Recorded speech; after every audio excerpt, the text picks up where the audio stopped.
Welcome to the Trish and Sarah Wrestling Podcast. I'm Sarah. I'm Trish. And this is our podcast. We talk about wrestling news and various topics from different promotions, primarily AEW, but also New Japan Pro Wrestling, WWE, and topics from around the wrestling world. Whatever we find interesting, and we hope you will too. We are a proud member of the Social Suplex Podcast Network, and you can find our content on our podcast feed, the Social Suplex Podcast feed, as well as on Twitter and YouTube. Please feel free to like, rate, and subscribe our podcast. Today is Sunday, June 9th, 2024, and we're going to kick things off with a little housekeeping today, because Trish and I will be joining Martin from the Poison Rana pod for an hour of his 12-hour stream raising money for the Maddie Cusack Foundation on June 29th. It's running between 3 p.m. to 3 a.m. British Standard Time or 10 a.m. to 10 p.m. Eastern Standard Time, depending on which country you orientate yourself with time-wise. I realize we've left a bunch of countries out, but the rest of you will just have to figure it out. I can't go through this, but Maddie Cusack was a pro footballer in the Women's Championship for Sheffield United, who we sadly lost last year. And the foundation aims to keep Maddie's legacy alive by helping to create opportunities for young girls and women, encouraging them to participate in a supportive footballing environment that nurtures both their playing skills and their personal well-being. There will be a lot of great guests on the stream, people from Post Wrestling, PW Torch, our sisters from Tunnel Talk will be joining the stream, and everybody will be working together to raise money for a great cause. So I hope you will join us. We will continue to tweet out information about the stream and the time and the links as we get a little bit closer to June 29th. But we just want to make sure that we remind everybody that that is coming up. So moving along into the actual topic at hand, we are going to kick things off with New Japan Pro Wrestling today, which is a little bit different for us. But today we had Dominion, which aired, I guess, tonight, this morning, this afternoon, depending on which time zone you're at, is when this occurred. And there was a bunch of title changes on the show. El Desperado won the Best of the Super Juniors for the first time. Mox defended his title against his IWGP title against Evil in a lumberjack match. You said Evil in the best way. Evil? Great term. Thank you very much. He did remain victorious, and then at the end of Dominion, who came out to confront him but Tetsuya Naito, and it appears that we will have a Naito versus Moxley match at Forbidden Door. Dun, dun, dun, dun, dun. So we're going to discuss the Forbidden Door stuff towards the end of this. We're going to kick things off with Dominion. Trish, what were your overall opinions of this show? I thought it was a good show. Yep. By current New Japan standards. Everyone wants to compare it to 2016, 17. Well, no, it's fair, though. There aren't many shows that we've gone in with great enthusiasm in the last 6 to 9 months. But the Best of Super Junior tour has been really good. This has been a really strong tour with lots of good stories coming through, some great performances. Someone like Dookie finally kind of getting some recognition and a real push. And, making the block finals was fantastic. So, it's just been an end of a great tour. And this time, it's the first time it's main evented a main show. Yep. So that was a difference. And it was interesting to see how that would kind of work out. It made sense that it was Desperado winning for the first time the Best of Super Junior tournament. It gave it a great story at the end and for the fans to come out to. But it was also a thing where you could say, was this a trial run? So Dominion did, attendance-wise, 7,254 today. And last year for Sanada, Yotasuji, the BCC versus Tanahashi, Ishii, and Okada trios, and then Hiromu and Master Wato, they did 7,040. So they actually were up slightly on last year and up significantly on 2022, which was the JY Okada Dominion, which was at 6,068. So if you are looking at the juniors and saying, could they potentially headline more big shows? This was a huge success. Yes. And it showed that putting the world title one underneath isn't going to kill attendance for the show, which is always the main thing for New Japan. And with Desperado, Desperado is a hugely popular wrestler in New Japan. There's been quite a few surveys where him and Hiromu, they finish very much just behind kind of Naito and Tanahashi on a lot of these surveys, whether it be Weekly Pro Wrestling or the TVSRC survey. So my big question is Hiromu at the press conference for Wrestle Kingdom this year, he made a statement, and this one kind of sat in my head because everyone thought this was going to be and we thought it was going to be a Hiromu Desperado final. Yes. Because, for them reasons. These are your biggest juniors in terms of merch sellers, ticket sellers, popularity. However, what he said at the press conference this year was, this is the last time I'll see myself and Desperado at anything but the main event. I'll win at the top of the card if we fight again. I want it to be the main event of the Tokyo Dome. I think we can do that. And that was sat in the back of my mind, like, why would they then be on the front of Dominion? Was that, like, the best offer? And then it didn't happen. He didn't make the block finals. So this is a good inkling where you can look at it and go, next year, come Wrestle Kingdom, which was announced this morning or today or this evening in Japan as well. It gets complicated. For Saturday, January 4th next year. Absolutely, this could be the year where we actually do see the juniors at the top of the card, and how monumental. That would be such a huge achievement and a huge change in direction. And you can ask what it means for the IWGP, but if you had that at the top of the card and then you had Naito versus whoever right underneath, could they draw more than the 27,000 they did this year for Naito and Sanada with Danielson and Okada? Could they draw more than the 26,000 for the return of Kenny Omega the year previous? It's a Saturday as well, so it's a huge advantage. So this could actually be the opportunity, and in terms of a test, if this is a test of that, they pass with flying colours. Yeah. Yeah. That's a pretty impressive increase in terms of drawing power. Yeah, and the tour did pretty well. The tour was actually up for the show average. If you take out the final, because there's no point comparing the $3,000 last year in Tokyo to this show in Osaka, which was a Dominion. Right. But they sold 14,826 tickets overall, average of 1,140 this year, compared to 12,155 last year with an average of 1,105. So they have some progress there as well. So it's another tour with progress. So it's only really Dontaku, the Road to Dontaku tour, which has struggled so far this year. So there is some kind of bright shoots, and maybe they do focus on the juniors while you're rebuilding that heavyweight division. Maybe that is the way out of it. But it was interesting, and you look at it, if you aren't going to move Hiromu up, and it's interesting that he picked up an openweight title for the first time in his career today as well. They won the Never Openweight Trios belts, LIJ. It's the first non-junior belt that he's ever won. If you aren't going to move him up, or you want to do it after, that's the perfect kind of send-off. That should be the one. And I know people might say, I want this person, I want that person, but at the end of the day, when it comes to the Tokyo Dome, just like any of these major shows, you need stars in the main roles. Yes. And you either have to create the stars one way or another, or you just fall back on them. And it's we've seen both on many occasions.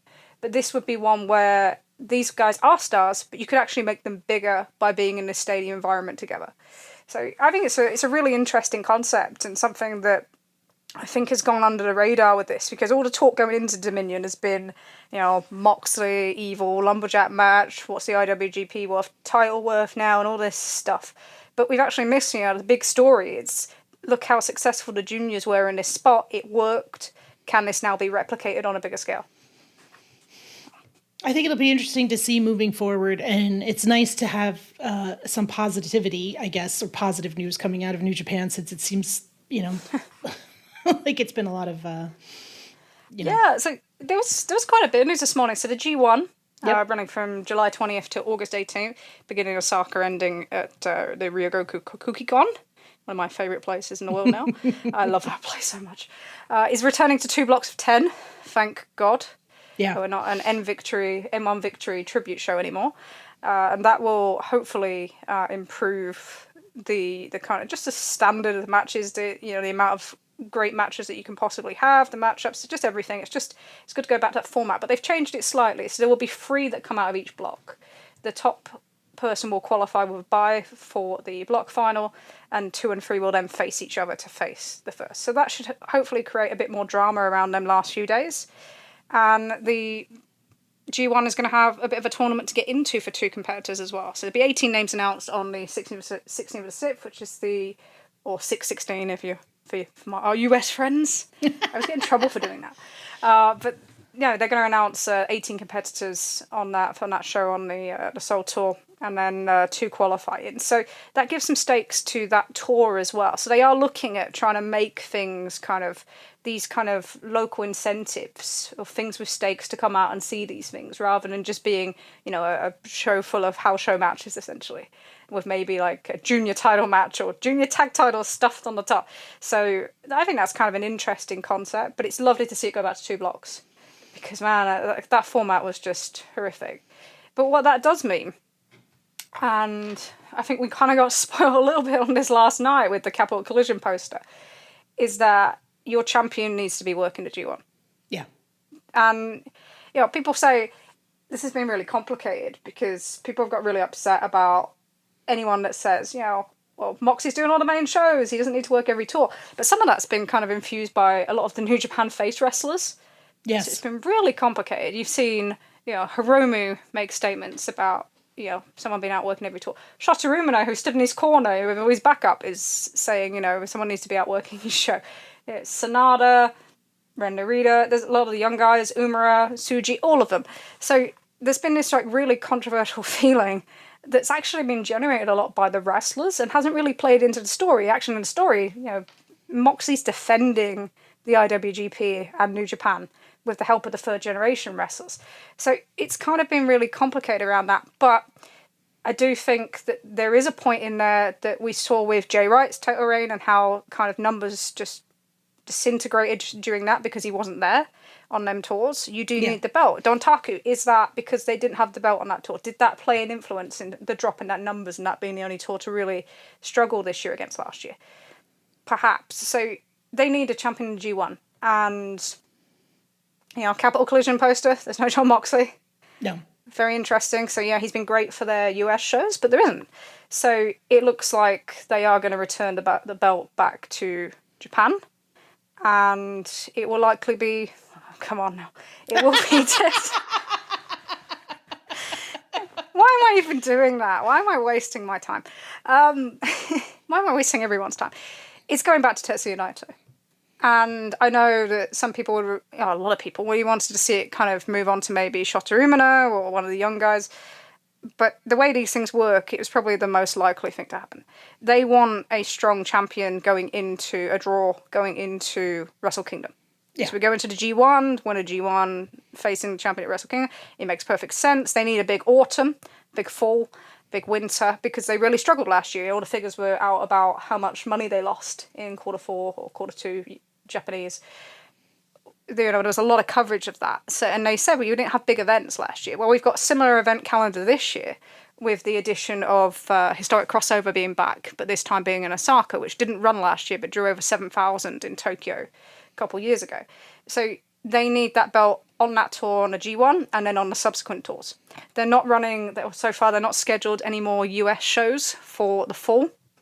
So we have that date in August 31st at the Capital Collision show at the old Entertainment and Sports Arena in Washington, D.C.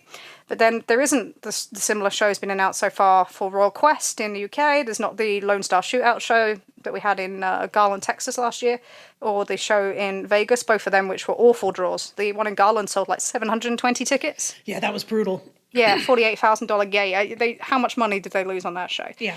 So it does make sense. It goes back to Naito. I've always said that I thought this might be like a group of 3 matches finishing in Naito's hometown Odachi, which is on the Seoul tour, literally, I think like 4 or 5 days after Forbidden Door. But I think it's more likely that they do the trade-off of Moxley winning on the AEW show and then Naito winning at Forbidden Door. I think it makes sense. Like you said, the poster was kind of a giant red flag. And then, it was difficult to see how it would have...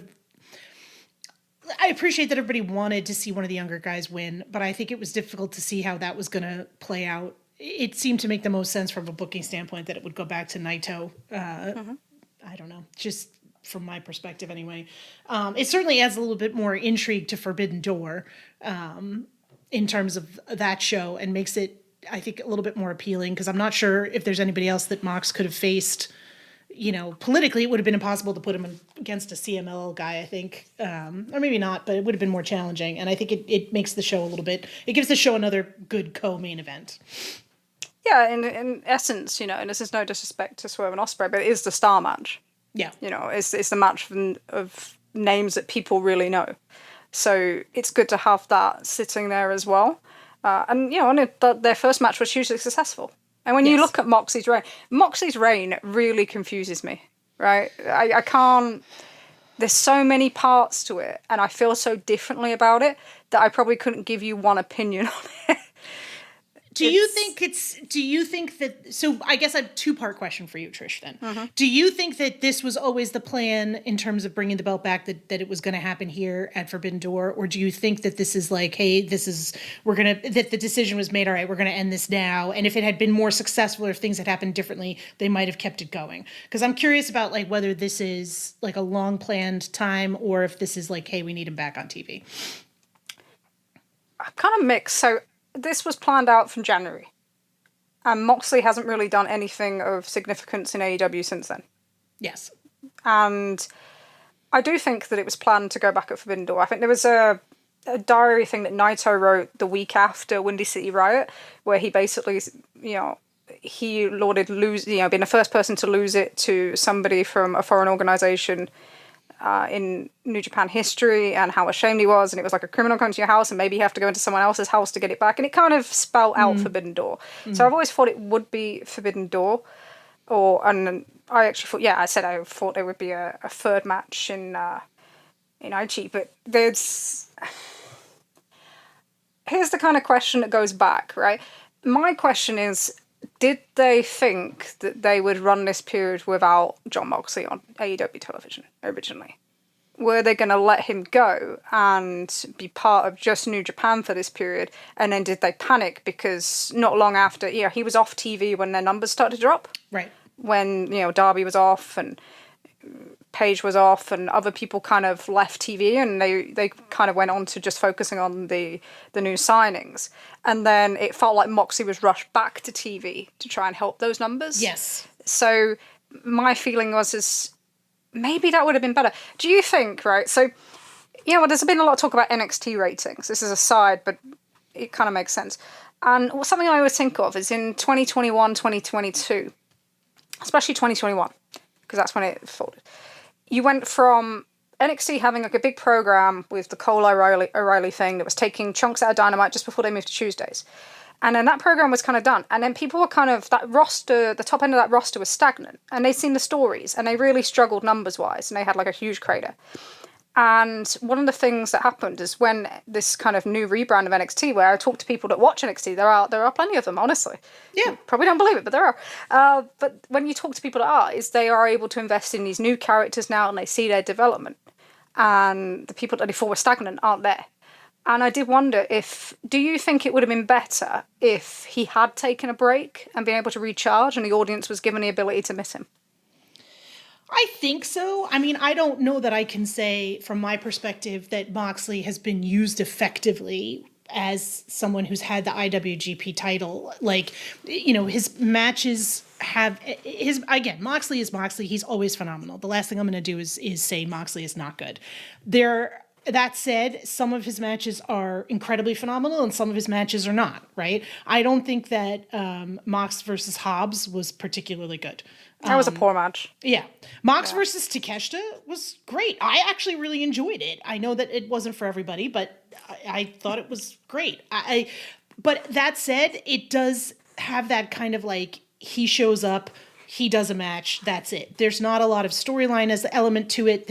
He doesn't feel like a part of the show or like a part of the universe. It feels like he's just back to do a quick thing. And I'm not sure if that helps at all. And I know there's been promos and stuff like that. It still feels like it's not his full focus. Maybe that's my own personal perspective. No, I think it makes sense because you look at the Elite storyline. Danielson's all involved in that, and the guy that was the most talkative about AEW and protecting it is now doesn't interest, is not cared. Right, but he's still on TV. Like it was it was weird. It was really fucking weird. And I think, like, again, with the exception of that time during the pandemic, and then obviously Mox's stint in rehab, he has pretty much been on AEW TV since its inception. And I do feel like there are times where it does help to have, you know, people take breaks. But at the same time, given what everything is going through with the media deal and everything else, I understand why they didn't feel like they had that opportunity, I guess would be the best way to put it. But that sort of circles back again to the thing that you and I talk about all the time, which is not giving people the space to elevate or get elevated, so that you end up in a situation where you keep having to go back to the same 5 guys over and over again because you haven't elevated anybody else. And it hurts you. So I don't know. I'm curious about this is my second follow-up question to you, is from the New Japan standpoint, do you think that Mox as the IWGP champion has been successful? From a financial standpoint, absolutely. Okay. So Windy City Riot was their best live attendance in the US outside, as a singular company, outside of Cody versus Kenny Omega in Long Beach. That's massive, you know, especially considering the amount of coverage that they get now in comparison and how much investment there is in them now. So that is just an absolute success, whichever way you look at it. And especially with the exchange rate, you know, you can ask for more. The Resurgence was up slightly, 100 on last year, which had Will Tanahashi. Obviously, Moxley was fighting a less well-known guy in Shota Umino. Dontaku is really hard to judge because last year it was only one day, when it was Hiromu versus Sonata, which did 4,489. Dontaku this year, day 2 did 4,238. So slightly under, but you also had a day 1. So it's kind of probably about level, maybe just up. Hard to say. And then, Dominion this year, if you want to include that, you know, he's semi-main, but it still plays a huge part, those supporting kind of roles. So that was up as well. So, and Forbidden Door, you know, this will, and we'll talk about I've got the kind of the week after the first title match was announced, kind of how many tickets are sold. This will play a huge role in selling tickets. Yes. Anyone that pretends that it won't, you're an idiot. Okay? I'm sorry. I don't care. It's like the first one sold 6,000 tickets on its own. Yes. This will play a huge role in selling tickets. You know, everyone likes to underestimate Naito in the States. But, you know, Moxley has a very good ticket selling record as well. It's a major match. Yes. And people will have a good idea that there's going to be a title change. And that always, you know, will generate sales as well in that regard. So, from a financial perspective, absolutely. Has he, you know, the actual reign has been... It's so difficult because, you know, the match he won in was good. Yeah, one of Naito's stronger performances in recent times. The Shota defense, maybe that feels differently if it's not on a super, super long show. And it didn't feel like there was any chance of Shota winning, so that kind of hurt that. Red Narita, you know, is what it is. Evil, you know, I know a lot of people like the Evil defense more than I did. I was, by the end of it, I was like, okay, enough. It was very split. It was interesting to me to see people were like, this was fantastic, and other folks were like, I did not enjoy that at all. It sucked. Yeah, it was very polarizing, wasn't it? Even in our group chats and things. And there's definitely people that enjoyed it more than I did. Yeah, I much preferred I enjoyed Best of Super Junior final, Cobb and Ishii, and the trios much, much more than I did that match. But for what it was, it's not anywhere close to the worst Evil matches I've ever seen. So, you know, fair play to Moxley for getting something out of Evil. You know, I think, God, even in recent memory, it's probably Hiromu's the only person I can think of that's got more out. So, fair play. But, it's also, though, I've struggled with it in some ways because am I more of a New Japan fan than I am AEW? Possibly. Historically, absolutely. So sometimes when I see the IWGP title and it on AEW television, just like any other belt, it doesn't feel special. And I don't think it's felt special since its inception. You know, since Ibushi brought it in and they killed his title reign and whatever with it. I don't think at one point it's really felt anywhere like its predecessor. But that just kind of makes me sad. But at the same time, it's like this dual thing. So it doesn't feel special on AEW television, but also it gives us 2 world champions, and that's a challenge to Swerve as well, and I don't like that either. Right. I'm so mixed up on this reign. Like, it's a success in terms of business. It's a success. has it been decent match quality in the most part? Yes, for the opponents that he's been up against. So you look at it and go, yeah, it's successful, and it'll probably end really well in the next cycle as well. But there's parts of me that just, and I think some of it is, it's that thing that's kind of been there since 2021, that belt just doesn't feel the same. It doesn't feel special. I know Tanahashi spoke about it on his 10-point plan about kind of returning that to being a special belt, something that's elevating the championships. Yeah, and especially that one, the IWGP, to feel like it used to, because there was no belt that was more important in wrestling than that one. And it was because it was so limited to who won it. It was defenses, everything was publicized for months or weeks, and it just felt special. It wasn't just something that you got a shot at just like that, and in the most part. And it just doesn't feel like that now. And some of that with this one, I think Moxley's racked up more defenses now than anybody else at this title. And I can understand you want to do that. You've got a short period of time. But at the same time, it just... I'd love it to feel special again. Maybe it ever will. I think there's just devaluation of world titles in general in that regard in the last few years. Yeah. And there's this like malaise. There is this kind of weird feeling with a lot of kind of content at the moment where it just doesn't feel... You don't get that aura thing for it. I know people hate silhouettes, but it doesn't feel like that. And I'd love that back. But that's just me being selfish, I think. So that's running in. But yeah, so that just affects the way I view this. And some of the weird stories as well with how some of the New Japan talent are talking about it and then it not really playing into the actual story. Yeah. Is kind of frustrating. Or something like, Mox's arm with Takeshita and then that doesn't appear like with the evil match at all. Stuff like that. It's just... I know it annoys me, but yeah, overall it's been successful. That sounds really like I'm whining, but I think I'm more whining about what's happened to the IWGP than I am whining about Jon Moxley. It's just that kind of realization that even somebody as talented as Moxley can't change that. Well, I think, you talk about like a lot of title defenses, and I think that's one of those things where it's not even so much as attempting to get the title defenses in before the belt has to go back, as much as that is sort of a feature of who Jon Moxley is. Like, he wants to wrestle, right? He wants to wrestle. Mm-hmm. He wants to be in matches. He wants to face guys. He's not, that's a huge part of his personhood, I guess. I don't know, that's a dumb word, but you get what I'm saying. So I don't know that, like, I think that was always going to be something that you're going to deal with no matter what the belt feels like. But sure, it's just about promotion of it though. But that's the same with Swerve, that one was Swerve this week. Fine, you want to do that match, fine, but give it a week and make it the biggest thing on the show. Right. Right. But I do think there's a flip side to that is sort of a fascinating conversation that maybe we table and discuss at another time. But, ever since the sort of Vince McMahon WWE, there's only one promotion and it's WWE, the idea of having wrestling universes where, the promotions talk to each other and show each other's belts and do all that stuff. And it's obviously it's happened with ROH and New Japan and TNA and stuff like that. But it just, there's drawbacks to it. And I think it's one of those things that a lot of times fans focus on the positives. And sometimes it's like, well, yeah, this is just always going to be complicated, right? Like, my guy has to lose, my guy has to win. Like, how do we negotiate that? The risk of having a lot of belts and showing a lot of belts is that suddenly the value of a belt itself becomes less, right? Mm-hmm. And, I think that I don't know. Like I said, it maybe is a conversation for another time. It has to ferment for a little while. But I do think it's one of the things that as fans, we don't always think about when we think about interpromotional. Yeah, that's the thing with Forbidden Door as well, is that people suggest matches and they'll come up with names and things because you're great. You think about all these people that will work really well together.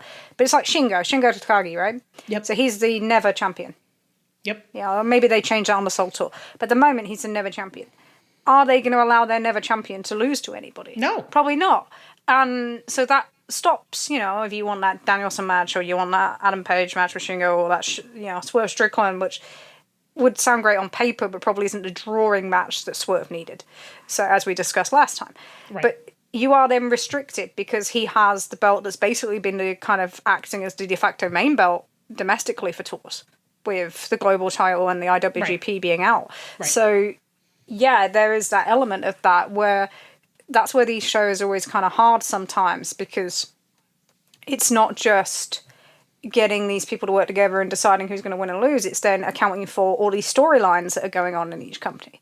Right. You know, what matches have you got planned? Who are you going to push going forward? You know, who's going to win a G1? They got to start looking at that. So you've got to manage around all them things. So it's not as simple as I guess we would want it to be. But yeah, I definitely think that's something to come back to. Should we talk about Forbidden Door? Yeah, let's get into it.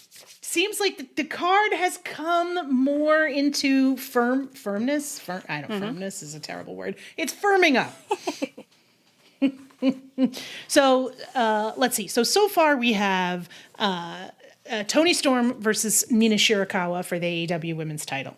We have title for title with the New Japan Strong Women's title against the TBS title, which is Mercedes Moné versus Stephanie Vaquer. And I'm going to say that name badly, and I apologize, obviously, always for my terrible mispronunciations. That's fine. Bad. Let's see what else. We had pretty much announced on Collision, although not, I don't think made official yet, is Orange Cassidy versus Zack Sabre Jr. We have Swerve versus Will Ospreay for the AEW World Championship. We have Naito versus Moxley for the IWGP World Championship. And I don't think there's anything else that I'm missing. We've got the TNT ladder match as well. The TNT ladder match. We don't know how many participants. We don't know who's up for it. It's a beautiful mystery. And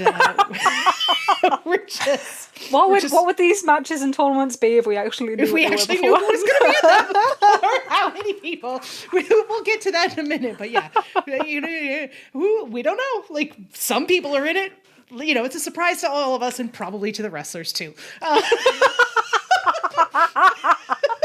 That's so funny because it's true.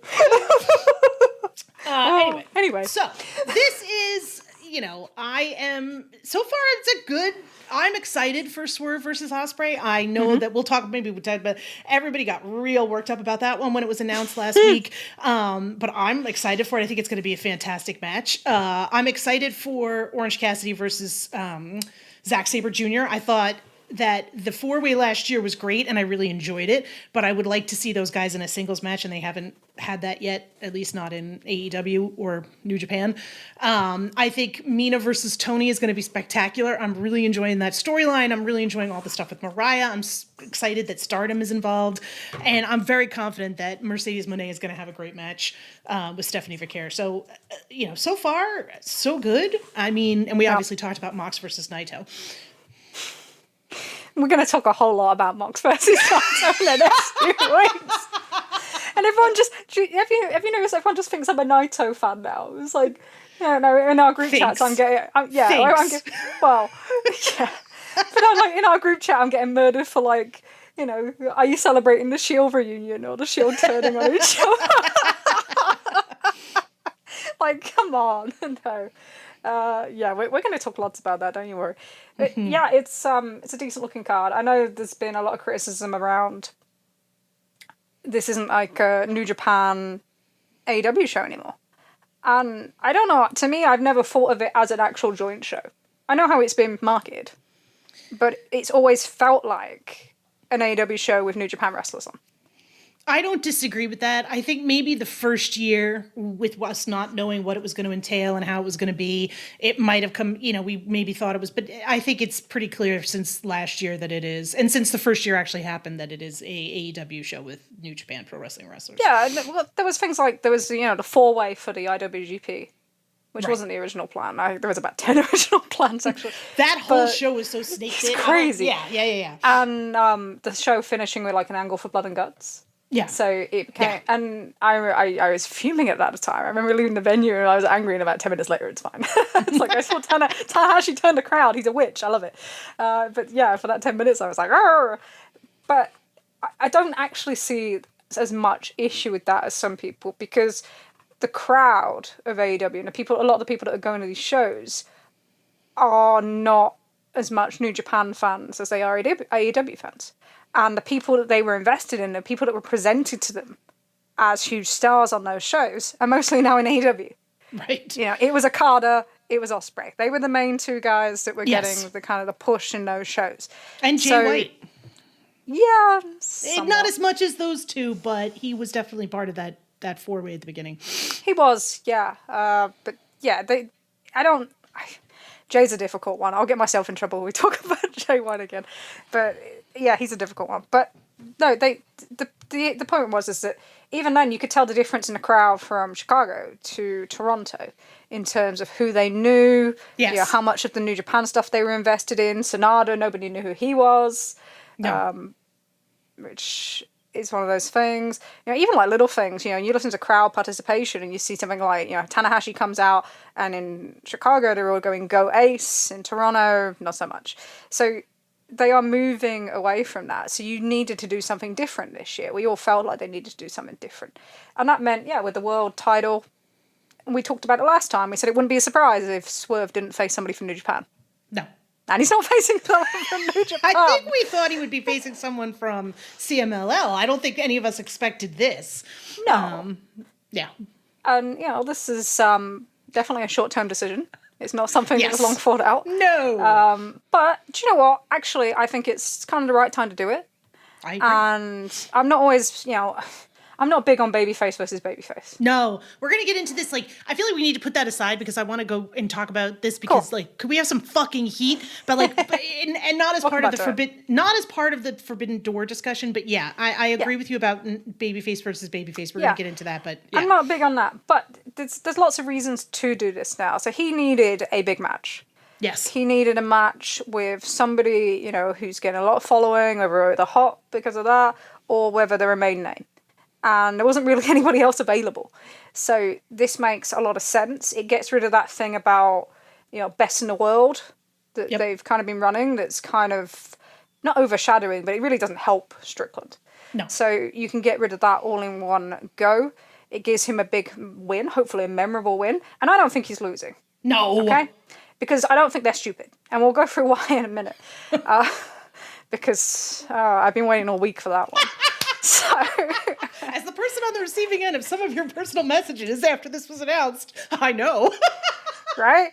And it's not because, and it's nothing against Will Ospreay. Absolutely No, we isn't. love Will Ospreay. But it's like, God, I knew what I was going to have to listen to afterwards. And my God, did you provide it with exactly what I thought it was going to be. Oh my God, I can't. So we'll discuss in a minute. But, it gives Swerve a big win. That's important, and it's still, Christian Cage was the right person for him to go with. He was the best person available. He was a heel. It's enabled him to work with somebody experienced to kind of work out the kinks and to kind of become more comfortable as a world champion. Yes. And I think he is becoming more comfortable as a world champion. You can actually see his progress, the same way that we could see with Adam Page going into his last few months. Yes. So that's great. He was the right guy at that time. But he now needs somebody, with a name in a big match that people are going to focus on and are going to remember afterwards, rather than being the fifth thing remembered from a card, like at Double or Nothing, which wasn't his fault, but it is what it is. And so, I think it's a good time to do it. It needs to be clean, okay? Yeah. None of this bullshit of Don Callis or anything like that. No, people can just lose. They can just lose. And Ospreay doesn't need to wrestle twice. He doesn't need protecting. None of this bullshit. It just it's clean, it's done, it's memorable. Hopefully it's a drawing match. They're going to have a lot of help on this card because you are going to have Moxley and Naito underneath. You've got the other matches that we talked about. We got Mercedes wrestling, who should get the belt that was made for her. Yes. With the New Japan Strong title. And then likelihood is, you're going to have Max on that show in his hometown. Yep. So Max being back on pay-per-view should help them, theoretically. What? No, I'm just maxed out. Oh, yeah. Well, we can talk about how sharp Max is in a bit because he's very clever. But yeah, and possibly, are we going to see Adam Page on that show? Are we going to see Bryan Danielson wrestling tournament matches? We could see a lot of different things. So there's a lot of support for them in terms of generating a buy rate in a way that there probably wasn't with Dynasty. So that's good, and that will help both of them, because this is all a perception game. It's all a perception game. It's always been a perception game. And Strickland, we always said he was, he's an AEW world champion. That's who he is. So he was always going to have to battle against it. And my God, have we seen it?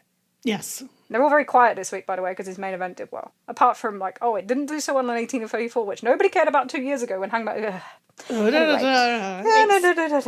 But you know, he's coming along, so this is not the time to cut his knees off. No. They're picking up some momentum. Again, I feel like, why not two? Why do we have to pick one? And I do have some sympathy, but not a lot of sympathy for people who are desperately trying to figure out how their fantasy booking of getting Will Ospreay the title at Wembley is going to work, because they are twisting themselves into knots trying to make this happen. And it's like, guys, like, it was apparent the second he won the international title, and it's gotten a lot more apparent in the last week, but I don't know why it's still something that folks are just desperate to happen. Like, they will never be able to sell another ticket in Europe if Will Ospreay does not win. He's going to get them all the TV deals in Europe for European TV deals for countries that hate the fucking UK. Right. Yeah, the French are going to go insane because Will Ospreay is won. Yeah, because they don't hate the UK enough because the Prime Minister ran away from D-Day this week. Oh my God. Good old Rishi. Well done, mate. That's a moment. But it's like, yeah, no. So I know I've spoke too much on this podcast already, but I need to get all of this out. And I need to say all of let's it. go. Okay? Girl, let's go. Because, like, I'm going to chime in where necessary, but go for it. I have had to listen to this for over a week, and I knew it was coming. And I said, I look forward to the match, but I cannot stand what discourse we're going to get before it. That's what I said when it happened. It was the first thing I thought. Yes. I thought, like, I look forward to it, but I don't want to listen to everything for the next 2 weeks. Unfortunately, you can't get away from it. No. I can't escape. So, here is the thing about this Will Ospreay thing, okay? When we said that it's not the right time for Will Ospreay, and we say that he's not moving business, and we talked about wanting a metric, this is not to say that we don't want Will Ospreay to become a star. No! Okay? Thank you. It is not to say that we don't think he can be a successful main event draw for AEW. Thank you. Okay? It is to say that if you get the timing right, you can make him a star. But right now, this timing isn't right. And what you could do is actually damage him more than what you could achieve through this. Right. Okay. So this attitude of right here, right now, that awful Fatboy Slim song, stuck in my head now for all day. Okay. It's fucking ludicrous. It's fucking stupid. Okay. So he's hot. So what does that mean? So he's getting big pops in buildings. Yep. And he's selling some t-shirts, being a new talent in with a large infantry compared to a lot of people that have one shirt out every now and again. Okay. So what does that make him, right? That makes him what? It doesn't quite make him Adam Cole, because Cole came in with decent ratings as well. Okay? Because he was on NXT. He had an advantage. So he comes in stronger. Okay? So what does it make him? Oh, guess what? It makes him Adam Page in March 2020. Sells a load of t-shirts, getting great pops in the arena, might have just had one of the best matches in AEW history. All right, so he's Adam Page in March 2020. So Adam Page should have beat John Moxley in May 2020? That's what we should do here? Of course not. You wouldn't say it. So why do you say it now? Oh, right, okay. So it's like, he's going to be world champion. We all know he's going to be world champion. Of course he's going to be world champion. Yeah. Jesus Christ, they didn't pay a bunch of money to him, so he wouldn't be world champion. So he needs to be world champion in 2 months? Why? Where are the numbers? And this is what we mean by metrics, right? Because to determine that somebody should go straight over and straight to the top, I want to see big numbers. Yeah. And even then, that doesn't make it that it's going to work and it's going to be the right circumstances. Because we're still talking about Adam Page either having a failure of a title reign or being screwed over by someone that arguably was a bigger draw in that period, or was a bigger draw in that period, and it was wrong.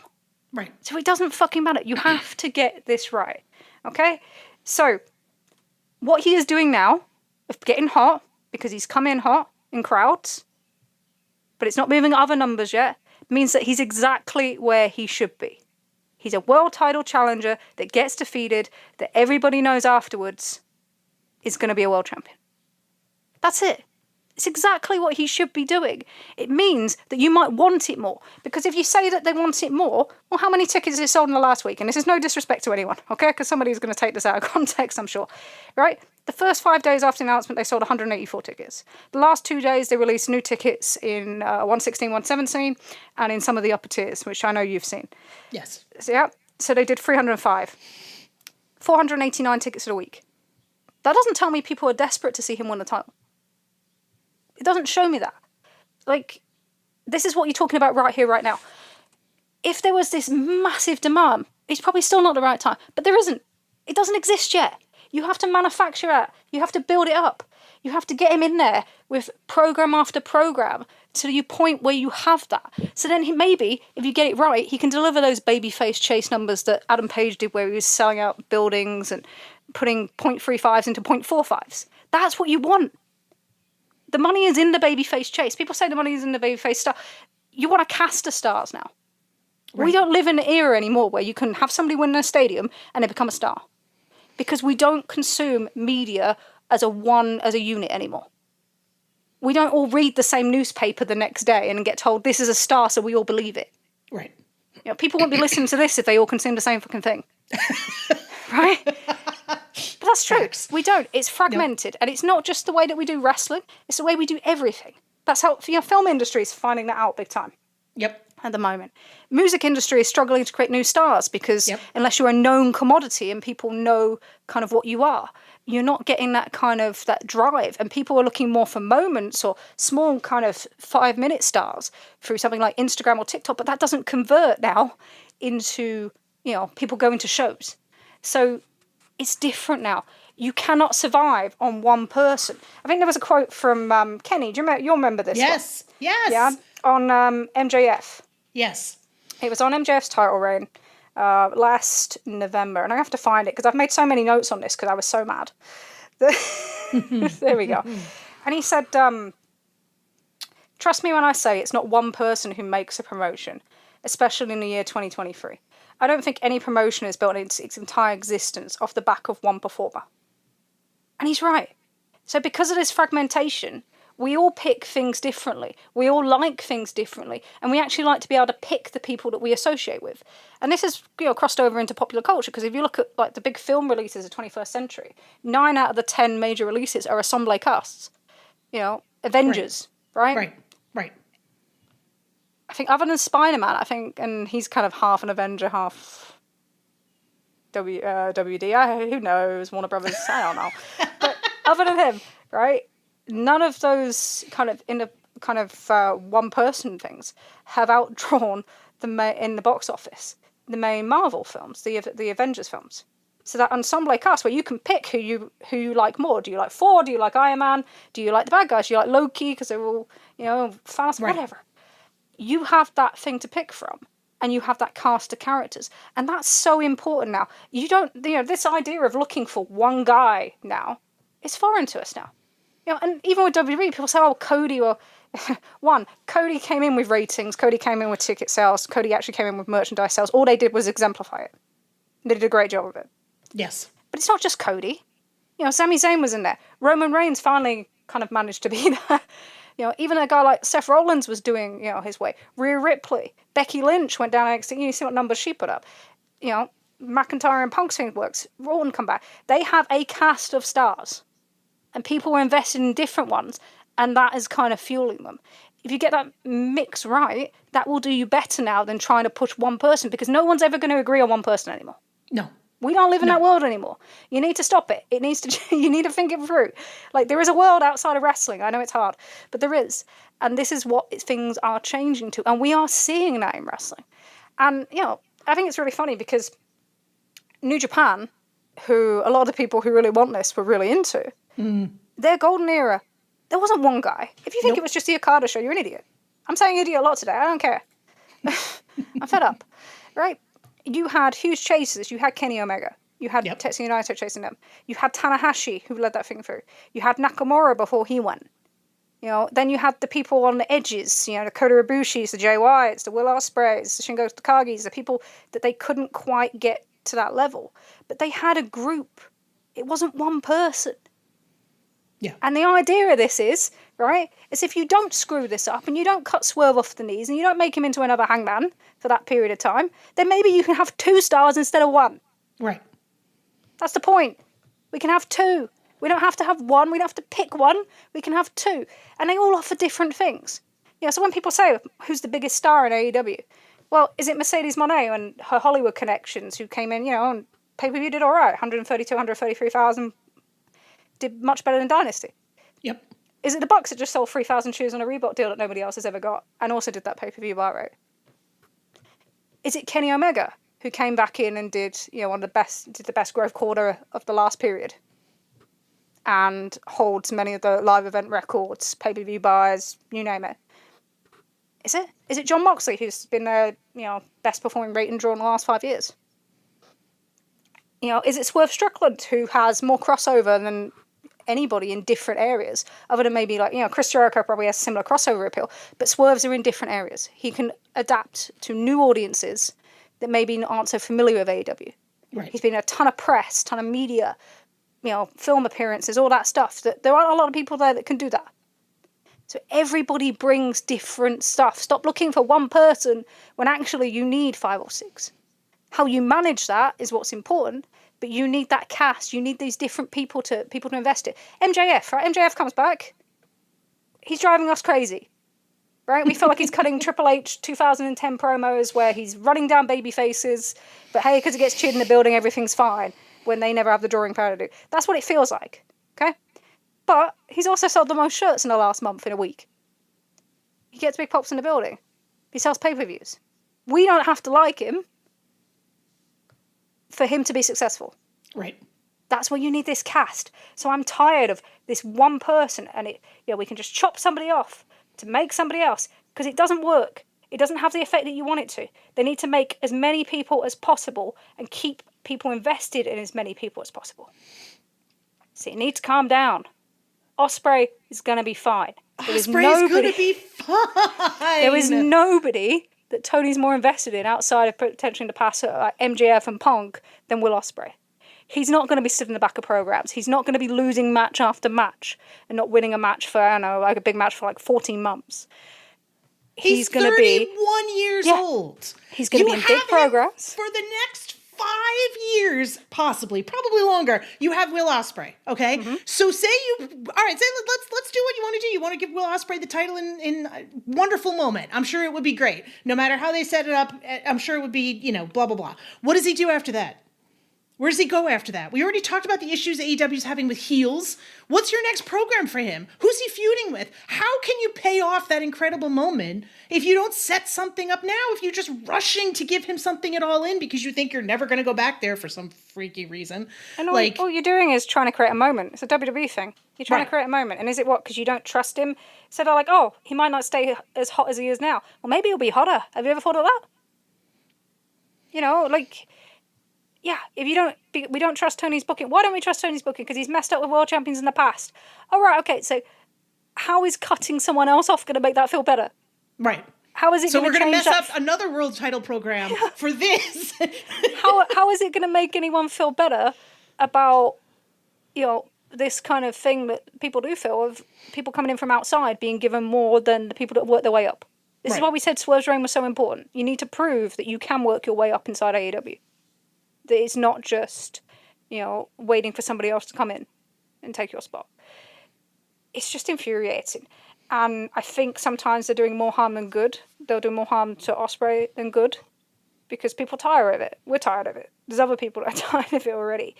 And the other thing is that this would actually be a really bad year to give someone a belt in who is inexperienced in the next few months. Because there's this belief that, things are going to clear up over the summer, but this is actually one of the busiest summers and fall seasons that there is. So Max was very clever. Max came back on the one episode that's not going to have significant competition.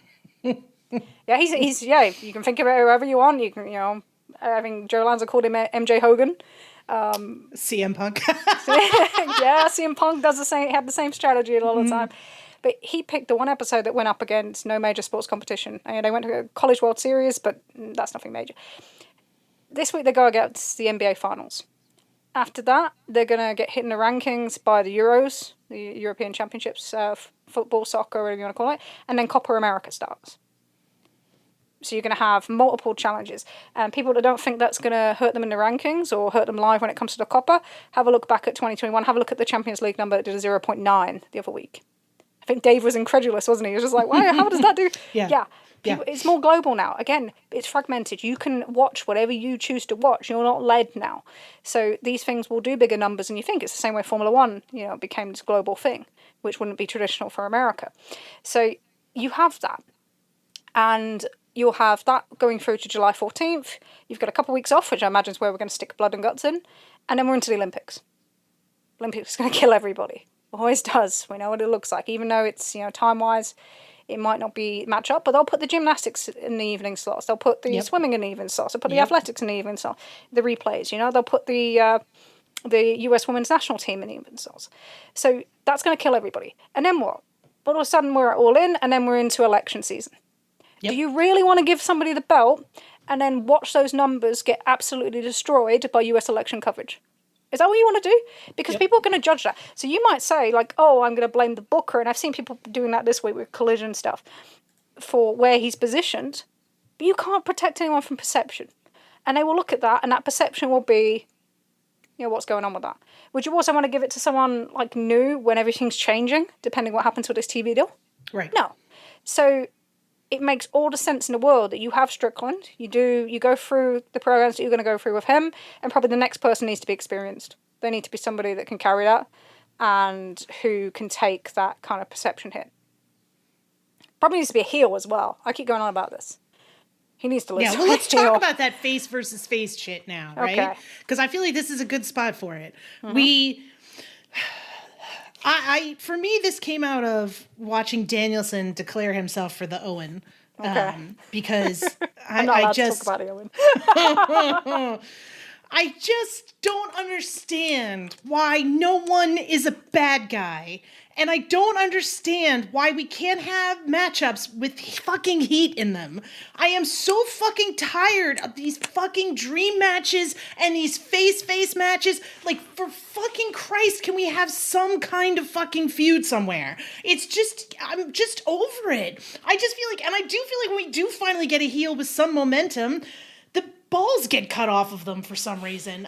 I'm just so tired of it. I'd like to hate someone and not... And I just, I don't know. I think it's doable. I think you can make it happen. I think we've seen with the whole Trent Statlander thing that it's doable. And certainly better than what you had, obviously, with the United Kingdom. I'm doing it now. Undisputed Kingdom. I'm just... Oh, no, they are undisputed. Oh, God. Why do I keep calling them United Kingdom? I don't know. I don't know. Whatever. The UK funny. Is evil. Well. I digressed my own digression. I'm just tired of the fucking face matchups. They're not, just where have all the bad guys gone? I don't get it. And the tweeners, I appreciate every time there's a conversation about tweeners, and tweeners are good in wrestling and blah, blah, blah, blah, blah. But I just feel like we've had way too much tweeners. Everybody is a fucking tweener. We can't root against anybody, and I'm over it already. I don't know. I feel like you and I are on the same page on this, Trish, but... Well, that's the other thing with the Ospreay thing is, surely you want him to win against a heel. You want the whole crowd to want him to win and not people be disappointed. And I think that's the big thing with when you do face versus face, is you leave people disappointed. Yeah, somebody's going to be upset. Yeah, and splitting your fan base is just never a great thing. So when you consistently do it, you will hurt your baby faces. You will. It's a given. And, they need more heels. And God help, if Adam Page comes back, is a heel for 3 months and is faced by All In, I'm going to go join Jay Deeney for New York. I'm fucking off. I'm on YouTube. Right? I can get fucked with that. No, I can't. New York. I'm serious. No, I'm not. But I can't. They need a top heel. They need a few top heels. We can't just be doing this babyface stuff, and it just doesn't help them. And it's something that they never used to do. It's something that's kind of progressed and got progressively worse since 2021. Yeah. If you look at Moxley's title reign, he faced Jake Hager, he faced Brody Lee, heel. He did the respect thing with Darby, but then he goes straight into the thing with Brian Cage, heel. MJF at the next thing, heel. Lance Archer, heel. You do the thing with Eddie Kingston, where they do the tweener thing, fine. And then you do the heel-leaning Kenny Omega thing, which is the big star thing at the end, where he loses the belt. And that's a heel turn. So then he's protected in the way he loses. That's important. It gives him something to fight for, so he doesn't end up like Samoa Joe walking around pretending that nothing's ever happened. Yeah. It's so you do need that. They need heels. You need that because you have all these baby faces that you want to elevate. You know, the likes of Strickland, the likes of Ospreay, that you want to turn in from being people with momentum and who get pops in buildings and making them draws, because that's what New Japan were never able to do with Ospreay. Right. In a way that they were with Kenny Omega and Tetsuya Naito. And they haven't produced anyone really since that has. Maybe you can argue juniors, I don't know. We'll see that'll come around through in the next year. We'll have a decision kind of on where that is. But they were never able to convert Will Ospreay. He could get pops in buildings, but they weren't able to convert him into an attendance draw. And that's what you want to do. And the way that you do that is to have them chasing heels. If you just do dream matches and face versus face matches, when you get dynasty buy rates, don't you? Not good. It's not, no, but, you know, that's the thing with the Hangman thing that works so well. He was chasing a fucking heel. Look what numbers they did. That should tell you. You know, if you want to look at MJF and Punk, face heel, look what numbers it did. That should tell you. Like, their biggest programs have been face heel. Right. And it's for a reason. It's for a good reason. Like, you have to get that right. So they need to look at that. They need to rebalance things. You know, I'm glad that Bryan Danielson is playing face. Hopefully that continues and it's actually a face. Because if you're going to do this kind of semi-retirement stuff, you can't do that as a heel. And you can't do it as a tweener. And it's not going to work. And if you try and find heat in there in any program you do forward, you're going to look stupid. So yeah, having played that kind of baby face going into this, but there needs to be heels in this tournament as well. And it's an interesting one because I know we've got 3 entrants on the women's side now. I think we've got Chris Statlander, Willow Nightingale, and Mariah May. Yep. And then just 1 on the men's side. And when people think about the timing of this, we've seen a lot of people say, I keep saying a lot of people today. Why has that become like a thing today? Oh, God knows. But we've seen a lot of things said about if this could start after Forbidden Door. And I think that would be incredibly difficult because the way that you're talking about it is you're thinking just about the men's tournament and there is a women's tournament as well. Yeah. And that seems to be the consensus. So if you were going to do the finals on the 10th in Calgary, then at the most you could have 4 matches, your semi-finals on Collision. Yep. And then you'd have to fit 8 matches between Dynamite and Rampage. I think that's asking a lot because you would have no other content. The way that they usually do these types of things, if they're discussing it and people are declaring themselves for it, it's going to start in the next week or 2. Like, they're not going to hold off until after Forbidden Door to start this. They're just not. I think you'll see probably, you know, again, and I'm probably more sympathetic and less nuts about this than others are, but I would still like a fucking bracket and I'd like to know how many people can be in it. And like, you know, I get that what's going on with the TNT belt is probably impacted by the late changes they had to make because this was an injury and everything else. I'm a little more sympathetic to this, but we've had way too many fucking tournaments where we have not known who was going to be in it, how many entrants there were, like until the tournament is underway, which is the case we're dealing with right now. Like I need the Owen is thought out. You've already come up with a plan for it. There should be no reason why this Wednesday we do not get brackets, right? Even if they're not completely filled out, we should at least know how many people and what shows these matches are going to be on. The thing about that is so one thing is that the idea that people keep saying is that it copied SummerSlam, like the whole thing. Oh, give me a break. The Owen being for the world title shot of All In has been long planned. That's been on the books for a long time, right? So that's been on since before Revolution, I think. Okay, so yeah, it's not a recent occurrence. They were my working theory, actually, one of my suspicions is that somebody, because of how many people know about it, that it was tipped off to somebody in WWE, and that's why Triple H made his title shots for SummerSlam, knowing that it hadn't been announced by AEW yet. So I'm still quite convinced of that. I don't know how realistic that is, but it would make sense considering how many people know. It's an interesting one. So. One of the best things about the G1 is that you have a number of people with strong motivations going into it. So then you have a number of possible winners. So we now have Bryan Danielson's motivations. You know, we have Willow Nightingale's motivations. We have Chris Statlander's motivations. We need that for everybody. Right. It needs to be for everyone. And it needs to be strong because you need multiple people. You know, the worst thing that you can do with one of these things is, and the one thing that they do often with tournaments is kind of spell it out. They need to try and avoid that, but have multiple people who can possibly win. And that makes you think, okay, so who can enter it on each side? And I think on the women's side, we've probably seen most of the strongest people that we'd expect to see with the stories that are currently ongoing. On the men's side, I like to think about, will we see Orange Cassidy? 55 or 58, I think they read out on one of the shows this week of his recent record. I think he has the best record going in this year that's not a champion, so absolutely we should see Orange Cassidy. Will we? We'll see. But, do we see Max? Will the Roosh match be a first-round match? He should want to get his belt back. I think one of the things that was missing, I talked about Swerve, but other than the fact that he doesn't obviously care that Samoa Joe injured him, which is a bit weird, but that's a bit strange. But yeah, the retconning that is, they need to deal with that. He needs to move, his character needs to move. But he should be wanting to get that belt back, and this is the quickest way. So, and he was in the main event last year, so he should be going for it. We should see Adam Page come back in for this. Makes sense. They're going to need someone with heat to work against Swerve at some point this summer. So that all makes sense as well. And then you get into all the politics of it and everything else like that, because, Cassidy's won a load of matches. Max lost the last one, but he's won a load of matches. How does that work out? But he's just coming back. How do you manage that?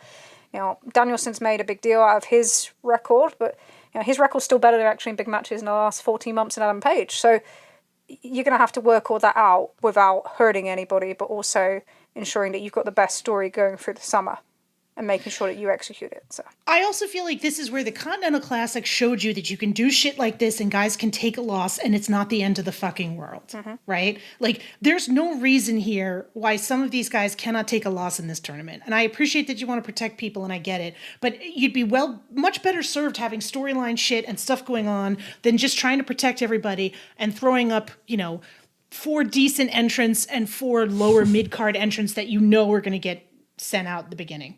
Right? Like, I don't, I think on the women's side, I'd be surprised if you don't see Saraya in this just based on the win she got over Mariah this week. You can play that straight back, can't you? Right. That's a no-brainer. I think, I'm trying to think what else. There was probably some other stuff in here. I do think it makes sense, put Kyle O'Reilly in there, right? Like, I don't know that he necessarily deserves it from a rankings perspective, but I think it's clear they're going to probably put Daniel Garcia in there. That seems likely based on some of the stuff they're doing. I don't know, but I'm with you. Like, people could lose. Put some top guys in this and make it a big deal. Like, make it feel like everybody wants this belt instead of it being, like you said, we talked about the IWGP. Like, instead of just being this thing that sort of puts around, like, people should want this. Like, Max should want this. Mox should want this. Like, And he was such a big thing at the start of AEW. You had Max always had that aim. You had Adam Page always with that aim. You had Kenny Omega who, felt like he'd lost that chance and then having to turn to Don Callis. That world title was always that undercurrent in so many of the top people's stories. And that's something that feels like it's been lost. And with all the belts and the mid-card belts. So they need to get back to that. And actually, it's a really good time for something like this because you've got all these people coming back in. Moxley should be coming back in and being a main person in AEW, involved in AEW stories again. That'll be a huge help. You've got Paige coming back, you've just got Max coming back. You've got all these people involved that are really important. You've got Danielson on his kind of half retirement tour. So you've got all them ingredients. Make something of it. Give it him a focal point. Use the summer in the same way that NXT did last year. Yeah.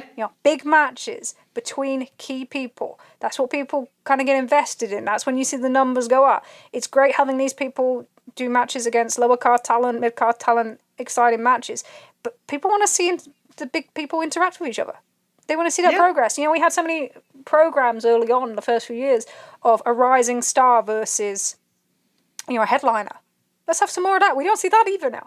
So they've got to get back to that. And this is where if you get this tournament right, it will set you going into the summer. And then you can go into everything else with Blood and Guts. You can go into everything else with All In. I do feel sometimes that we're speed running still at the moment. There's a lot of speed running. The Elite program, which is a bit messy, needs sorting out. That's been speed run. The Swerve Strickland paying his dues thing feels like it's going far too quickly. There's a little bit of an element of that, and I guess some of that's the TV thing and the ratings and responding to all this stuff. But if you get this next period right, you're going to be really well set. It feels like there's been some speed running, but I will say it also, on some degree, feels like things are just paused. And it's sort of an odd combination. I think I was more optimistic after Double or Nothing, because I thought, okay, they'll kick it into second gear. I did not anticipate the Elite stuck in a feud with the Acclaimed, which just, and I get it. Tunnel Talk has done a very good job of explaining exactly why there are no tag teams left. Like, everybody is injured or broken up or, or FTR. It's good. It's good. I know I popped myself on that one. But it does feel like, I don't know, like, I do feel like it adds to that sense of, like, I would have wanted to have started to feel like the ball's rolling down the hill and catching momentum and getting speed. And instead it feels like we just took the ball off of a slight incline and brought it back up again. It's a messy part of the story at the moment. Yeah. It's a messy part of the story. And I also feel like part of the issue too, and hopefully stuff starts to pick up this week, is that we're heading into Forbidden Door, right? But there's been little build for the Forbidden Door matches. Again, with the exception of Swerve versus Ospreay, which I think they've done a decent amount. There's really, and Monet versus Fakir, which they've started to really push. There's really not a lot of, on the men's side, we had a video package from Zack Sabre Jr. and that's it, right? Like, and some of this I understand. You had Dominion, you have talent available. I think he's available coming through now because he's working lots of CML stuff. Right. Over the next month. And, so that's kind of where you're sort of in that weird holding pattern where it's like, we have a pay-per-view in like 3 weeks, guys. Like... Yeah, it's a difficult one, and with something like the Elite Power story, it's kind of got messy because Tony Khan needs to not be on TV. That's just Tony Khan needs to not be fucking on TV. Like, there's just no point. You've got to, if you're going to do the power thing, it needs to kind of be all or nothing, and maybe you build that into the Blood and Guts stuff. But that's also funny in itself because if it just ends there, then it was pointless. You had the opportunity to do something kind of interesting. So let's not pick the least interesting option. It's kind of how I feel at the moment. Let's, if you're going to do it, run with it. But don't go, at the moment it's kind of half measures. And that kind of comes across on TV. But Forbidden Door can be kind of difficult to maintain. We saw it with BCC and the Elite last year. That they did bits and pieces, but it never felt like it was consistent with what was going forward. And you can lose momentum on the stories that you are telling by having to come out and do this kind of international super show. So it can be difficult for that. So that's why they just need to sit down. They just need to readjust and think about what is our plans going through to All In now. And things may change, things like injuries, all them sort of things that happen. But what is our plan, what we've got going forward, and how can we adapt if things change? And I feel like I'm sounding aggressively negative when the reality is, like, I've enjoyed the shows. I thought the show last week was great. Collision last night, it was weird in some places, but I enjoyed it. Dynamite this week, I enjoyed. I think it helps that some of these programs are things that I actually am interested in, but... it just needs depth. Yeah. So there's a lot of one-dimensional stuff at the moment. There's a lot of stuff with no depth. Our friend Amy pointed out that a lot of the creative, I was going to say industries, but a lot of the kind of creative elements that exist around AEW, people that produce art, writing, whatever you want to mix in there, have kind of gone into more of a down period again. Similar to what we saw before, kind of November. And you can feel that because there are a lot of stories, but there isn't things with great depth. There isn't anything that making you think or make you feel. No. And that's something where, it takes time to build, but that's probably the big difference between this year and last year. When people look at this year and last year and they look at the numbers and want to sit down, they had some big programs going on at the time. They had, you had Pillars, which people might have hated, but actually did pretty well in the most part for those segments, moving into Cole and MJF, which was huge. And then you had this undercurrent of the BCC Elite stuff, which was a mix of some of your top stars in your company. It's something that had been anticipated for a long time that did huge business. Yeah. And we don't have that this year, so you have to develop these things. But you just need some more depth. They need to build something with a little bit more depth, more character, and run that through the summer and be a bit more adventurous, I guess. And, you can actually say that Swerve and Ospreay is an example of that. That's an adventurous that we didn't expect to see. And... rightfully so, and should achieve, it comes with its risks, because it always does when you're doing babyface versus babyface. But, I'd rather see them take risks sometimes like that than kind of just playing this conservative kind of format that everyone's got a little bit too used to of this person versus lower mid-carder this person versus lower mid card and no one interacts with each other. So yeah, that's kind of how that looks. Talking of people interacting with each other, should we try and go through this CML AAA stuff so people can stop saying that they're all working with each other? Oh no. So Yes. what this started out as. So I got to stop you though, because I got a historical background for people who may not even know as much as Oh we yeah, do, let's right? do that. Sorry, I'm doing my thing where I need interpretation. Yeah. I'm undaving you. Good stuff. So there's two historic Mexican promotions, right? CMLL and AAA. Okay, these two promotions, they have a serious amount of bad blood between them to the point that it makes WWE and AEW look like they're best friends, right? And CMLL is the promotion with the partnership with New Japan Pro Wrestling. They do shows together. The New Japan folks send their wrestlers on excursion to CMLL. It's like a whole relationship that's gone back years.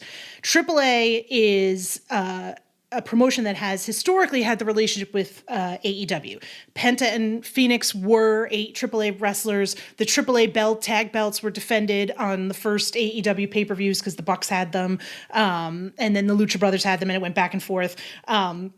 So for many years, that's been the case. The AAA belts were...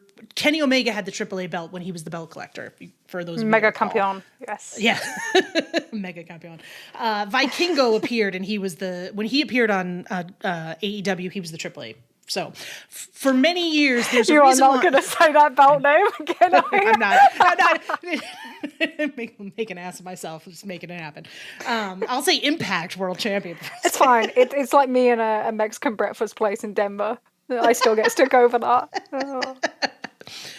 Anyway, as long as in the past previous, and this is part of the reason why we didn't see folks like Penta or Phoenix on Forbidden Door. Okay, New Japan would not work with AAA wrestlers because of their relationship with CMLL. CMLL was like, if you are going to be involved with anybody from AAA, you're not appearing on our shows. Okay, that is why that earlier this year when CMLL started having their wrestlers appear on AEW, it was a huge deal. Now, the AAA and AEW relationship has deteriorated, I would probably say, in the last 6 to 12 months. It's worthwhile pointing out that Conan is the booker for AAA, and Conan has a what are you trying podcast where he shits on AEW occasionally, and that I don't think has helped situations. So, it all comes down to just old men having their egos stroked, as always. So what came out last week, and Trish will explain this a little bit better, was that if there was a CMLL wrestler appearing on an AEW show, a AAA wrestler could not appear on the show. Then they could do promos on the show, but they couldn't wrestle on the show.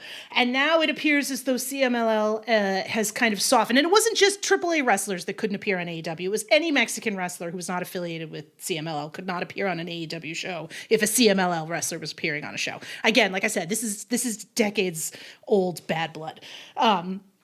But it got brought out in the Observer last week and was advertised that AEW had worked out a deal with CMLL that no longer are non-CMLL Mexican wrestlers prohibited from appearing on AEW programming while CMLL wrestlers are on AEW programming. Did I say that correctly?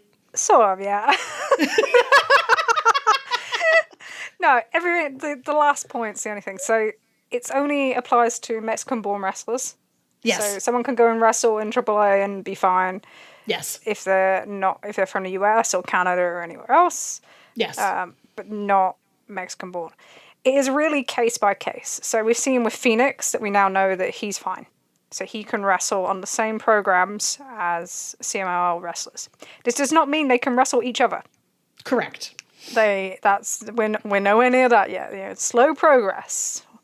Just, I liked Lucha Blog Cubs wrote, there is progress here even if it feels small. And I thought but it's enough to make AEW's life easier. And I thought that was quite a nice little quote. The idea is that it's case by case. So Phoenix has not wrestled for AAA in some time. Yes. Penta is likely okay because he has not wrestled for AAA in some time. And potentially, there was kind of rumblings that he may have been offered out to work for New Japan, so that suggests that there may have been something done there already. Roosh, I guess we'll find out. If MJF faces him for Door, then we'll know. Yep. And then we saw just last night, CMLL affiliated show had the Beast Mortos. Yes. On the show, the former Taurus. Now, Taurus got replaced, so there was a new Taurus in AAA, so that will help things. And I believe there's reasons why he left AAA, which will help with his, with CMLL seeing him differently. So the fact that he was able to wrestle CMLL talent on that show suggests that he should be fine as well, which is great because he's so good and he deserves to do as much as he wants to do. So I'd love to see more of him there. It's probably, for me, he's the best base in wrestling, just fantastic wrestler. So that's the ones that are kind of, hopefully we see positive effect for. The people that we will not see on the same show as CMLL talent are Commander, because he holds a AAA belt. And if they use Vikingo, if he comes back in, that will not happen. And then there'll be questions over Bandido, who has not worked for AAA for some time, but whether he's going to keep up that relationship yet. And you've got to think that AAA has really kind of disintegrated in the last few years. So there aren't really any reason for AEW to use any more significant talent than that. So that probably helps with this relationship as well. But I think like the idea is that between, Tony and, I know people credited Rocky, I know Tony wants, you know what I'm saying. I'll just say between Tony and Salvador, the deal is to hopefully help with AEW contracted talent who have previously worked for AAA who no longer do, be able to work the same shows as CMLL talent. I think that's the best way to explain it. So this does not mean that they are working together. It doesn't mean they are wrestling each other. No. But it means that people that were previously excluded for events like Forbidden Door should now be able to compete on them. Yes. And I feel like this is probably a good spot to say that so much of our knowledge of Lucha promotions and stuff backstage is owed to Lucha Blog. Yeah, Cubs fan. Fantastic. He's just a fantastic person. Please feel free to give him a follow on Twitter. He posts blog posts too. We'll be able to explain this better than Trish or I could dream of doing in a million years. But yeah.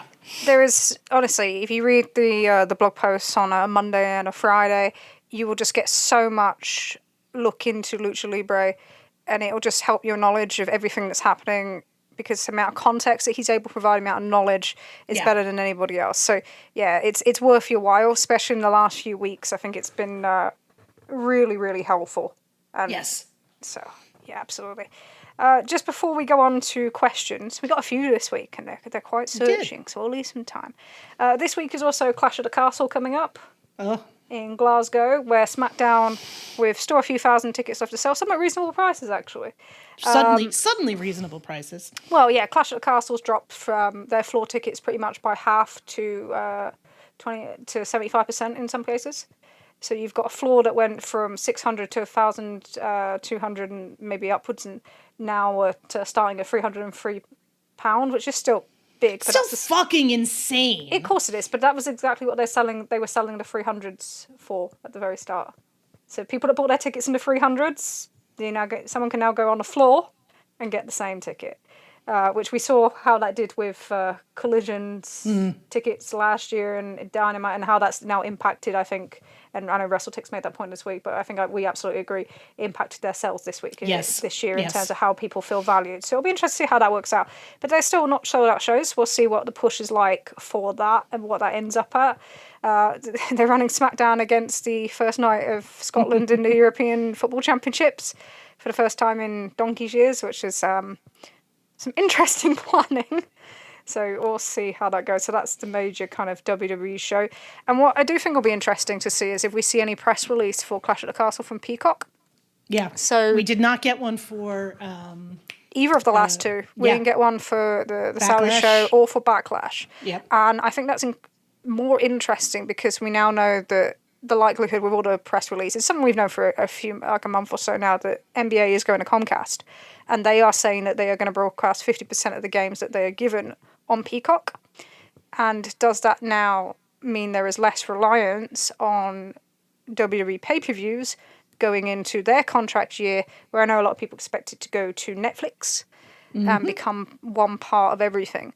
But that may reduce Peacock's reliance on them. So that's kind of an interesting thing to kind of keep an eye on. And it's the one thing where people say, oh, their contracts and deals are done with. But actually, that's the next one up. So that's just something to keep an eye on this weekend. Please don't buy a Clash at the Castle Rangers jersey and expect to get into any pub in Glasgow. That will not go well for you. Colours are banned in practically every hotel, restaurant and pub in Scotland. Please don't do that. Can't have a week. This one's going to be interesting to me. WWE has pushed a lot of their strategy into like having these smaller pay-per-views in European venues, right? But their expectation and the way that they manage this map has been, we never go to Europe, so you'll pay any price to see a WWE show. And that's clearly not the case, because this map, in terms of ticket maps, like if you like watching them, this one was one of the most fun ones to watch, because the 300s and the upper bowl sold out. But you had massive quantities of floor seats. Like everything on the floor was bright blue because the ticket prices were so insane. And the same true for both that and SmackDown. So it is kind of interesting to see, like, you're not getting any particularly good matchups here. Although I suspect that the Damian Priest Drew McIntyre match, you could have a title change there, so that at least might be more interesting. But there's nothing else on this card that's like really standout. You're getting AJ and Cody Part 2. Although it is a gimmick match, so that might be more interesting. But it's what you expect from a show in Europe, in a way. And it's that thing, what annoys me is that they just we'll just do patriotic options rather than just delivering you the best card. Right. Drives me insane. Like, again, this is a globalized world now. People just want to see the best wrestlers wrestle each other. And they got it really right last year, because they did the Money in the Bank thing. And all right, it was a tag match at the top with the Usos against the Solo Sikoa and Roman Reigns. It was considered a huge match going in. And then you had the Money in the Bank stuff, and people love that gimmick. So but it made more sense as an event, and it made something more memorable. So the first time Roman got pinned in however long. This year, it's like, oh, we might do a title change on that with the secondary title, but it's that whole playing into the hometown thing. I just don't think it's as attractive a proposition as people think it is. I don't think it is now, and people just want to see the best wrestlers. That's why, you Backlash, you had hours of "We Want Roman" chants outside. Right. So that's the kind of thing. So yeah, it'll be interesting how they close up on this one. And we've seen the same process is happening with Toronto with Money in the Bank as well, where the floor is still very much on sale. So how well this kind of dynamic pricing will work for them. They should do better with Clash at the Castle eventually. SmackDown, I don't think SmackDown's going to sell out. No. Going against that game, I don't think anybody with same mind will want to go into Glasgow on a late decision on Friday night. That wouldn't be something I'd do. Even if I wanted to, it just wouldn't be something I'd do. So that one's going to be a challenge. And this will be, and the thing about doing that in the UK is that we've had a run of shows every year here for, since 2006. 2006 was the first UK TV taping, because it was here, actually. It was in Manchester. I should remember things that I've been to, shouldn't I? Thickers sometimes. Yeah, it was here. So we've always had TV, and then they've done kind of mini pay-per-views. And how different is this from like an Insurrection or anything like that? So I don't feel like it's that different enough here in this market. France is different, they've never ran anything like that there previously. Right. So same if you did something in Italy or Germany. So that would be different from this market. This market is more saturated. And they did run Money in the Bank here last year in the O2 at much less price. And what we saw with, I always think of the first Forbidden Door when we saw what happened with resale. It's that sometimes if you don't get it right on the launch, and this is the thing with pricing, then people just don't make plans. They just say, okay, that's it, I'm done. And then they don't go back and check it later on. It's that same thing that we say with AEW, is that because some of the ways they've lost trust with the on-sales, then you are then waiting for a card to be announced. And when that card be announced, actually, you might have already made plans to do something else. So you've lost that sale already.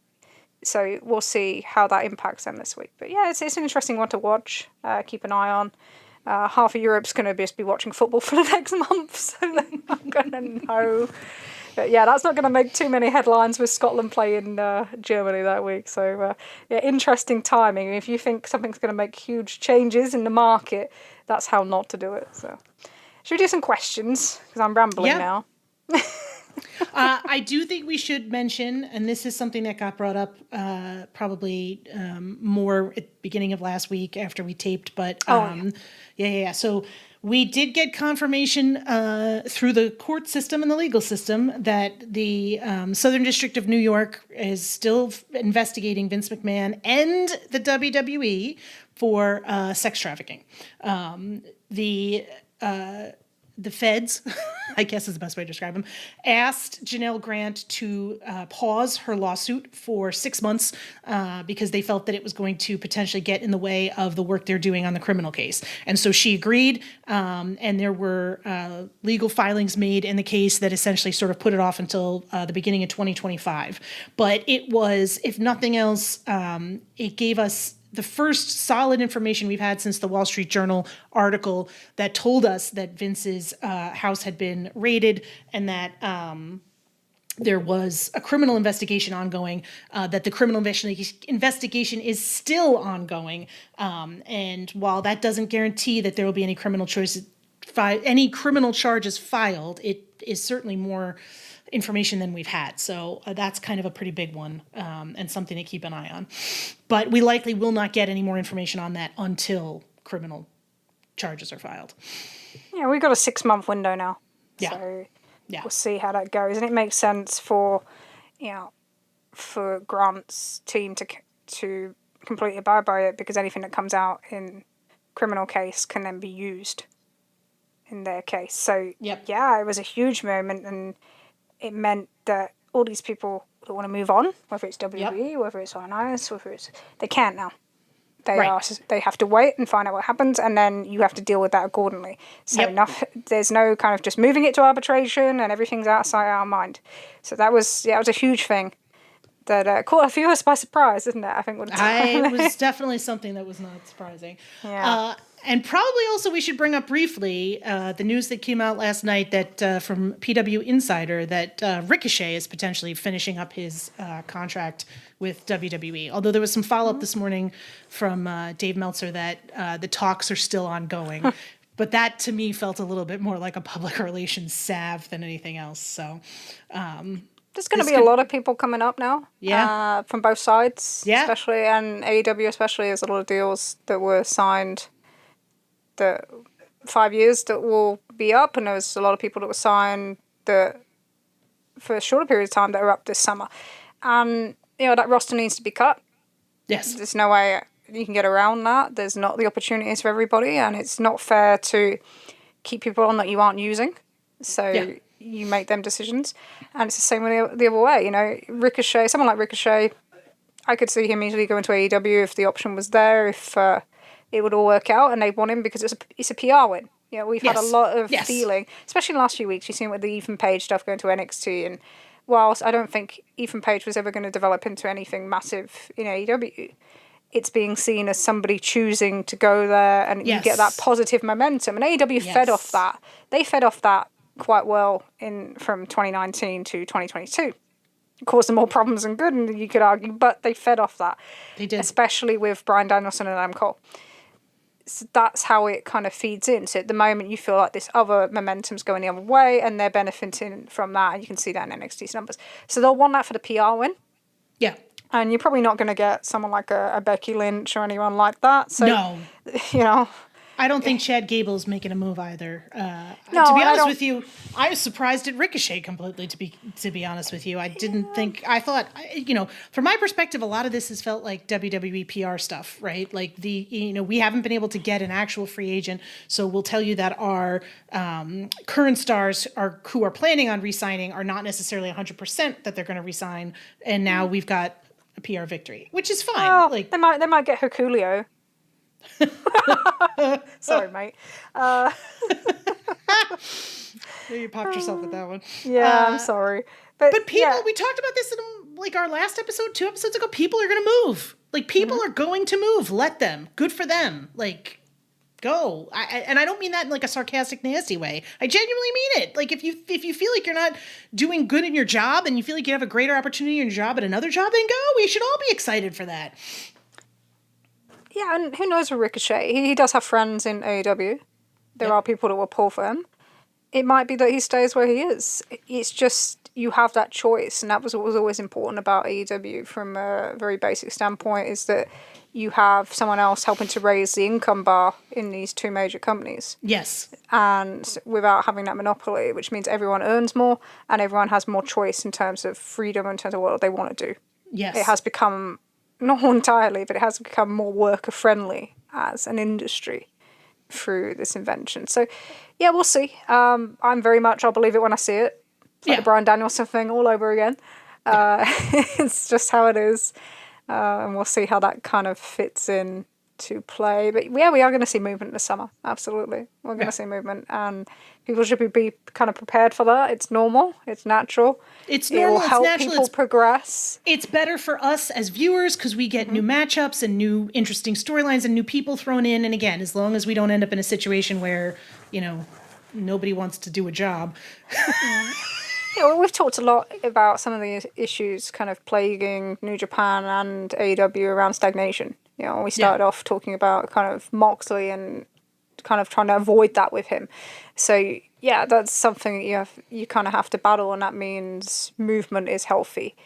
And we've kind of seen a lot of restrictive movement in the last. We had all that movement very early on with AEW and WWE, and then it's kind of battled down the hatches a little bit. Yeah. So, yeah, I don't think it's the worst thing in the world, but I'm sure the reactions will be anything but it'll be fun to watch everybody lose their minds. Yeah, right. So these are all of our bits and bobs, and now we will move on to viewer questions. Nobody's looking at us, Trish. Thank God. Listener questions. Seriously. I'd have to do so much more with my facial expressions and be so much more guarded as opposed to normally where I'm just like... I can't turn up in like 2002, 2003 Portsmouth shirts. I have to wear a bra all the time. It's got a big heart on it. It's got a big heart on it. Look. It's beautiful. TY Beanie Babies. We're sponsored by TY. I did notice that was the Beanie Babies logo. Yeah, they're made nearby, and they sponsored the club. So we had giant hearts on, and they used to throw out Beanie Babies, and apparently they're worth a load. So the ones I have are worth a fortune. But yeah, that's thank you. Congratulations. Yeah, I know nothing about Beanie Babies. Right, nothing. I know less about Pokemon. I bought loads of Pokemon in Japan, so I don't know.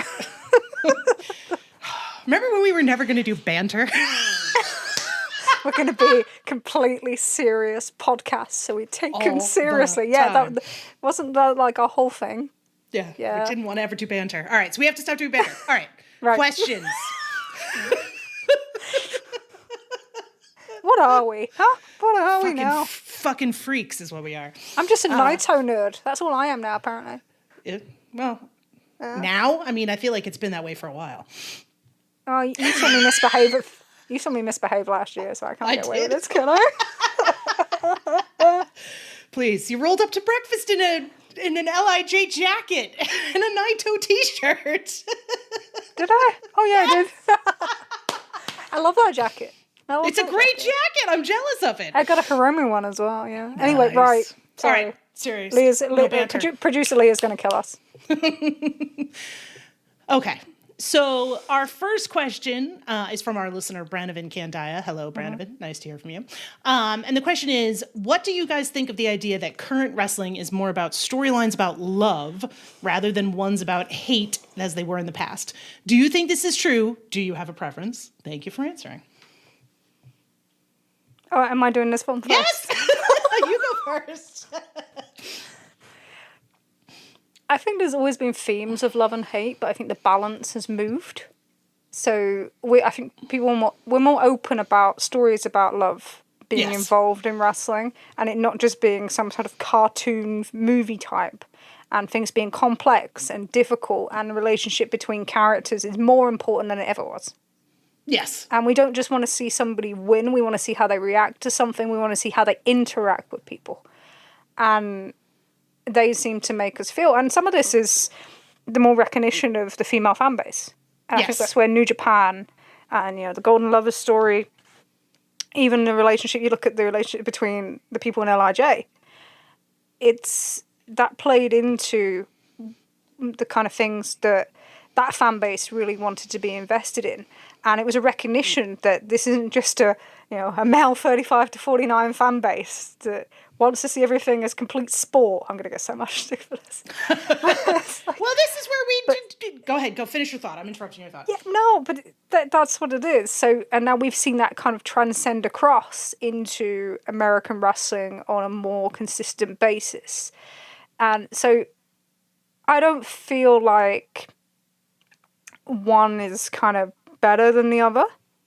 I think you need an element of hate built in, and sometimes that can come from love. It can be, that can be a consequence. And so you can have different things there, but I do enjoy that we have more investment in the relationships between characters than we've ever had before, rather than just kind of existing in their own little universe and only fighting when there's a belt or someone's attacked them. So, yeah, we have more depth. It's that thing we talked about. It gives more depth to everything. They're not one-dimensional characters as such. I think this is true. I think I probably would argue with the wording in terms of it being about love rather than hate. And I would probably argue with it maybe being more about relationships rather than MacGuffins, I guess. If you want to argue about the belt as a MacGuffin. And this was one of the bigger fights you and I had, because I said that I thought there was a degree to which I felt like sports-like presentation was kind of a... at times at my worst moods, I felt like sports-based presentation was a sort of like no girls allowed language. I don't know that I fully agree with my own point on that, but I do think sometimes it comes across as though, I think there's this wild swing sometimes where people argue that there should be no storylines in wrestling at all, that it should be purely just about belts, and I don't know that ever makes any sense. But there's always human stories. I watch a ton of sport. We started this talking about the stream that we're doing that's related to women's football. Yes. And it's not just about winning things. We go through emotional stories with the players. We go through injury stories and come back. We go through stories between the relationships between each player and how they connect with each other. What happens with opposition. It's never been... Sport is always what gets people invested in sport. It's not just about winning. It's about human interest stories. Right. How is it any different? Right. But I do think that there's... one of the things with wrestling is that it is sort of gender segregated, and that you do rarely have stories that cross the gender line, simply because in American wrestling you're not going to have men wrestle women. So as a result, you're sort of limited. If your story has to end in the ring, you're sort of limited in who can participate in those stories. So if you're not exploring or even engaging with the idea that you could have same-sex romantic relationships, then that can't be a part of your storyline. And that's clearly something that's changed in our society in general in the last however many years. So I think that it's like jokes. I'm not a fan of saying you can't joke about a topic. I think there can always be a joke about a topic, no matter how terrible that topic feels like it can't be joked on, but the joke itself has to be good. And I feel like that's the same thing in wrestling, right? Like there's nothing that a storyline can't be about. It just has to be good. And I think that's one of those things where, we sort of knee jerk. The same thing with the elite authority line figure, right? And so many people are like, they can't do an authority line figure. They've done it in WWE. And it's like, okay, well, they did it in WWE, but if this is different, then why can't they do that here? And I think that's true for, storylines about love and all that other good stuff. I don't know if I made my point here, but do you think that some of this is that the wrestlers as characters have become more human and less cartoonish as things have progressed? Yes, which is funny because I think that in some ways the most cartoony characters are the ones that can provide you with some of the deepest emotional moments if they're allowed to break out of that cartoonish. You know what I mean? So the Orange Cassidy, is a perfect example. Darby Allin is one too, right? Like Darby Allin in some ways is a cartoon character, right? A lot of them started that way. Even like the Adam Page character was just beer drinking cowboy, and then they broke that down. Right. Like Kenny Omega's heel character was. I was just about to say, like, that's pretty. That was a pretty broad character, but a broad character cannot not have emotion. You know? So you can present as a one-dimensional character and then you build into that three-dimensional in a way. Right. Right. Okay. Good question, Brandon. Thank you. Yeah, I like that one. Nice.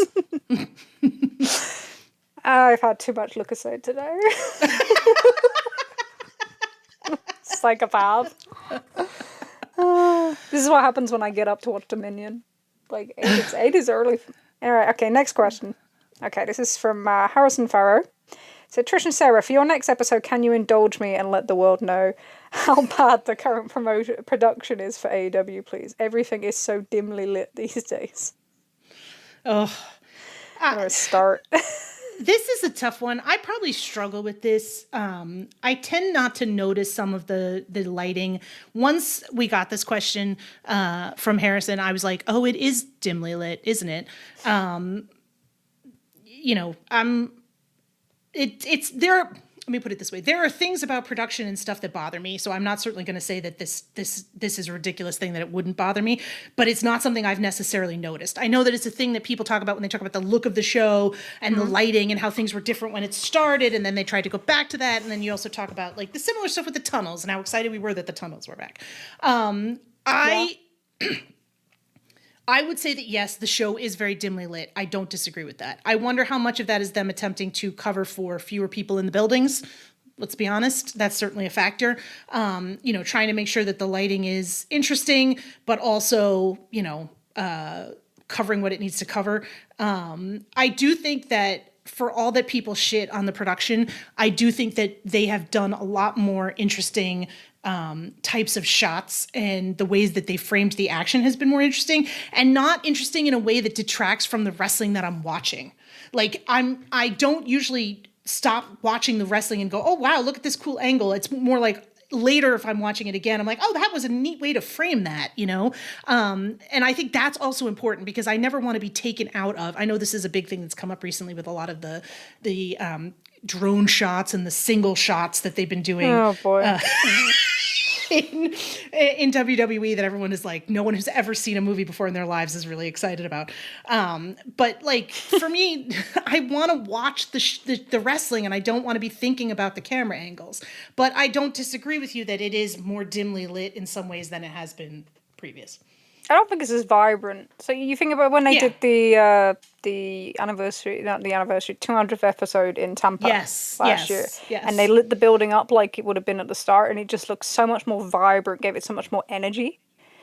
I do wonder how much influence the network has in this. I think that's something that everyone kind of has to, especially in a TV contract year, has to keep in the back of your mind. Yes. Is that a lot of things are hugely network influenced.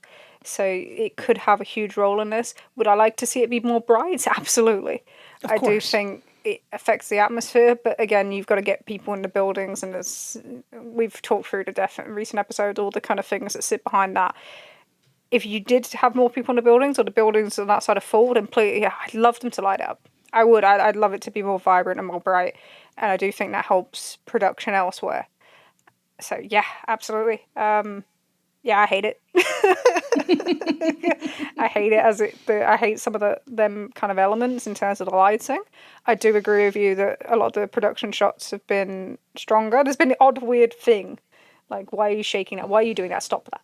But in general, I think they've missed less action in the last few months compared to what it was middle of last year, where I felt like we were missing everything. So there's definitely an improvement there. But yeah, I'd love them to light the buildings up. Okay. What's next? All right. Our next question is from our friend Bucket. See, you got to say Bucket. I was like... You can't do it. I'm not... Do it again. Say it again. What am I? Like some thing in the zoo? Yes, I plug you in and you go. Like an otter. One of the parrots. There's a swearing parrot in a zoo in Lincolnshire. I'm like one of them. Oh, you're a draw. Yeah. They've been literally. They've been put in containment because they keep swearing at visitors. Zoo in Lincolnshire. So Bucket. There you go. All right. Thank you. Okay. All right. So this is something of a longer question, so I'm going to summarize it. Bucket, I hope you don't mind. But Thanks, essentially... He is asking us for a question about ratings draws, and if you can break down ratings draws in terms of wrestling's versus promo, right? Okay. Are some wrestlers rating draws because they are promos, and are some wrestlers rating draw because they are wrestling? And then the side question that they sent a quick follow-up was to ask about whether being a face or a heel affects drawing ability, when that person is a draw for their wrestling ability. So I feel like we have to talk about the face promo, or excuse me, the wrestling promo part of that, right? We're into a really serious question. I'm still laughing at Bucket. Oh my. Yeah, this one's gone completely off the rails, hasn't it? Totally. Completely. Episode 20, where we lose our minds. No, 19. Yeah. 19. Episode Is it 19? 19 A or B? What are we on? I don't know. Well, it's just 19. Oh, okay. Right.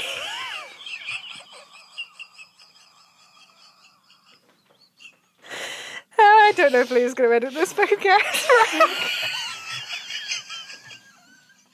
How do we summarize this in the tweet? There's 7 minutes where Trish and Sarah lose their minds.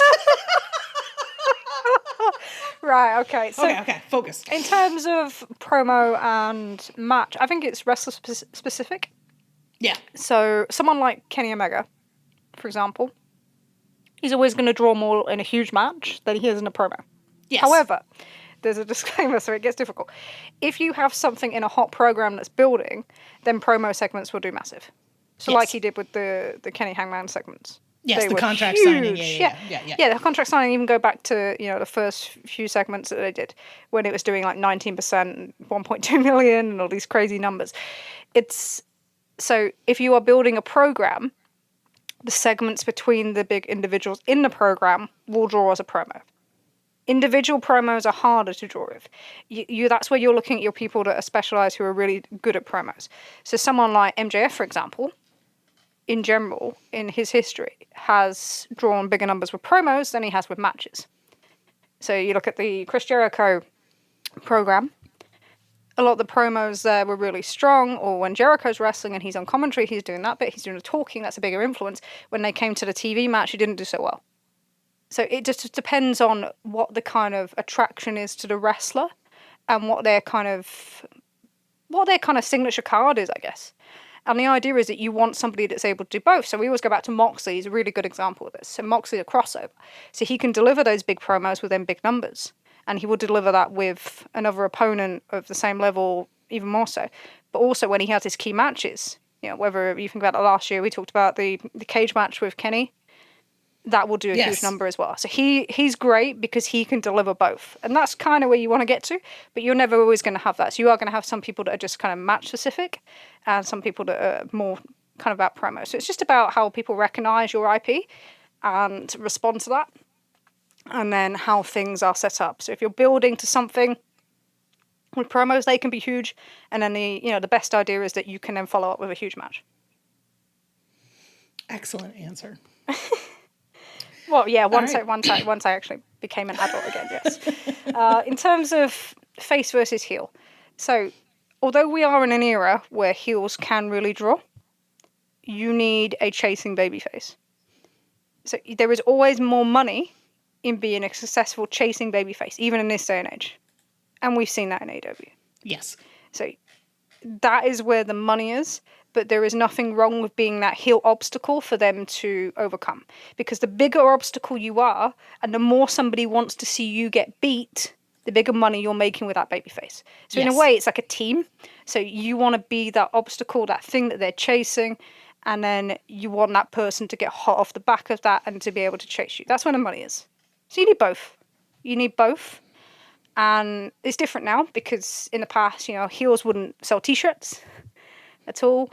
They wouldn't do meet and greets. They wouldn't do anything. Well, we have our issue with meet and greets. Maybe I shouldn't talk about that one. But it's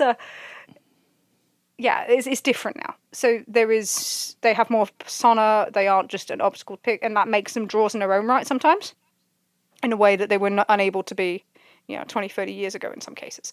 So there is a change in that, but it still works exactly the same way in terms of that relationship. So the money is in the babyface chase, but you need something to chase. So there you go.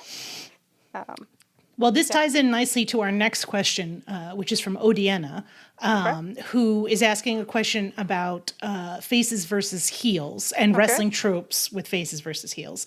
The question essentially being, do wrestling tropes dictate that heels should always serve baby faces first and not okay to have a heel be a top guy on his own merit? And this kind of came up out of our discussions about the Swerve versus Samoa Joe program and how we felt that that Swerve was not particularly well served there, and that Samoa Joe didn't really give Swerve anything to work with. So, I'll let you start on this one. Are you sure? No, you start. Go. Oh, for God's sake. Jesus. Right, okay.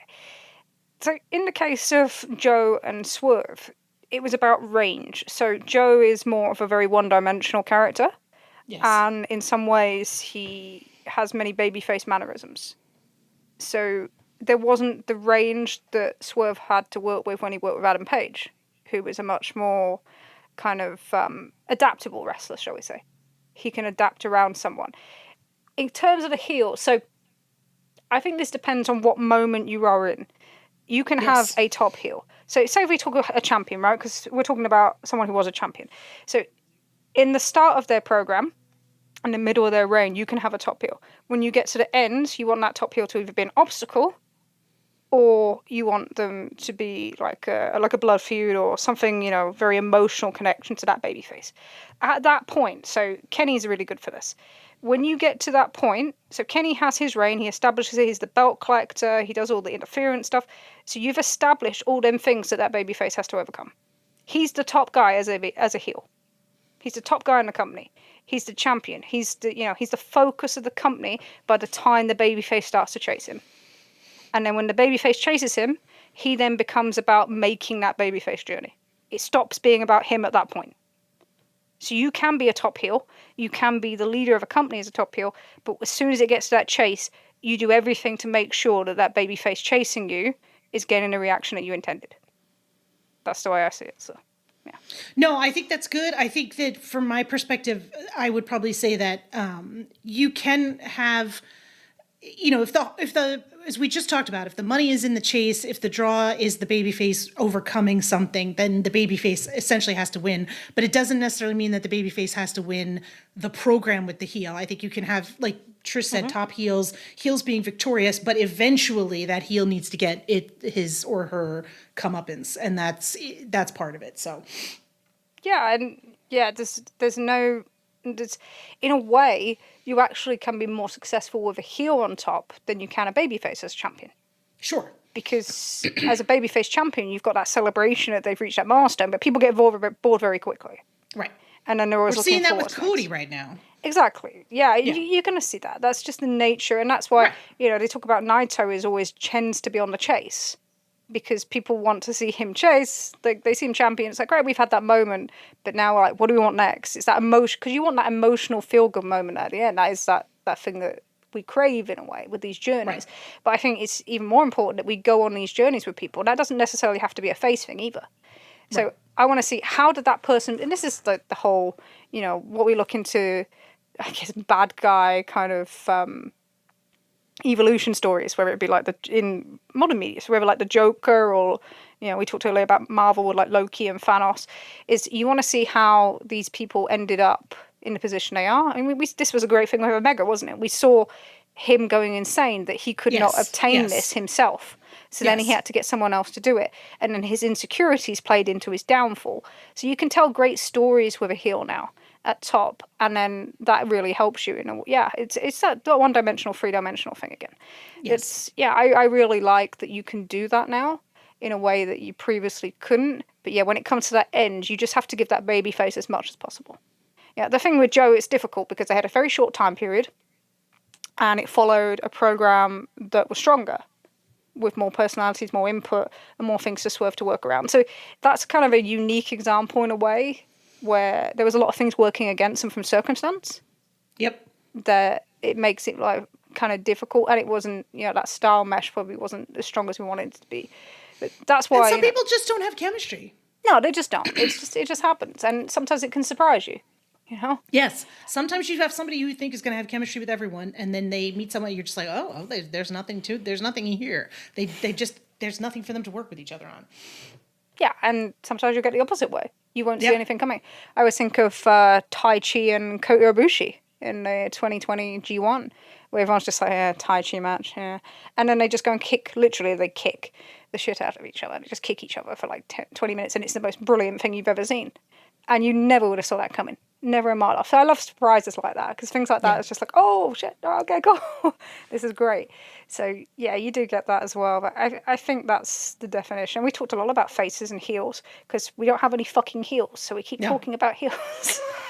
Jesus Christ. Like, but that's why they're so important, because they play such an invaluable role. And if you just have everyone's a star and everyone's a babyface, then you lose some of that emotional reason to be invested. And so much of this now is that, and this is where I think, going back to the NXT thing that we spoke about quite early on, something that really helps them in ratings is that people are able to get invested in them characters from a start and believe that they're going somewhere. And that's something that we had in AEW at the start. We had so many new wrestlers to kind of learn about and to kind of grow with. I think that's kind of a really powerful thing now, where people are losing investment all the time and always looking for moments, that if you give somebody to follow and you can kind of feel a personal connection with that story of that character, then you're going to retain investment at a much greater rate. Yeah. I think These were great questions. Yeah, Thank they're you so really much good. for sending them in. They made me think. They also made me say bucket 10 times, but I love him.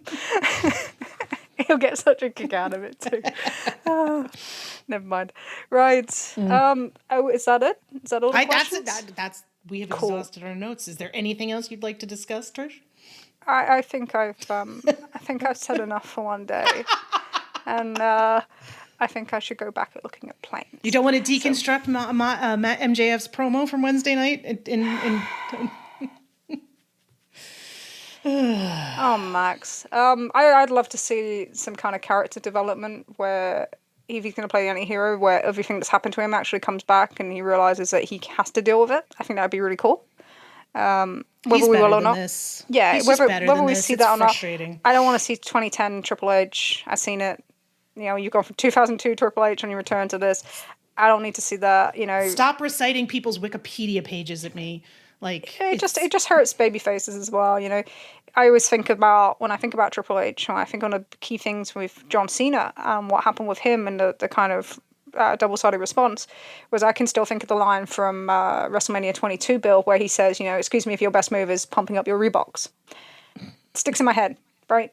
It's that 20 years old? Not quite 20 years old. But it's long old. It's bloody old enough. How damaging that was as a babyface. And that's where little lines that are just funny and get a pop in a building, you've got to be really careful with. So I'd like to see a bit more care with that. I always think, Jericho always talks about you've got to build up your opponents first. And I think he did an okay job with that with Rouge, but there was some stuff that treaded lines, as you'd expect with Max. So yeah, it's big to have him back.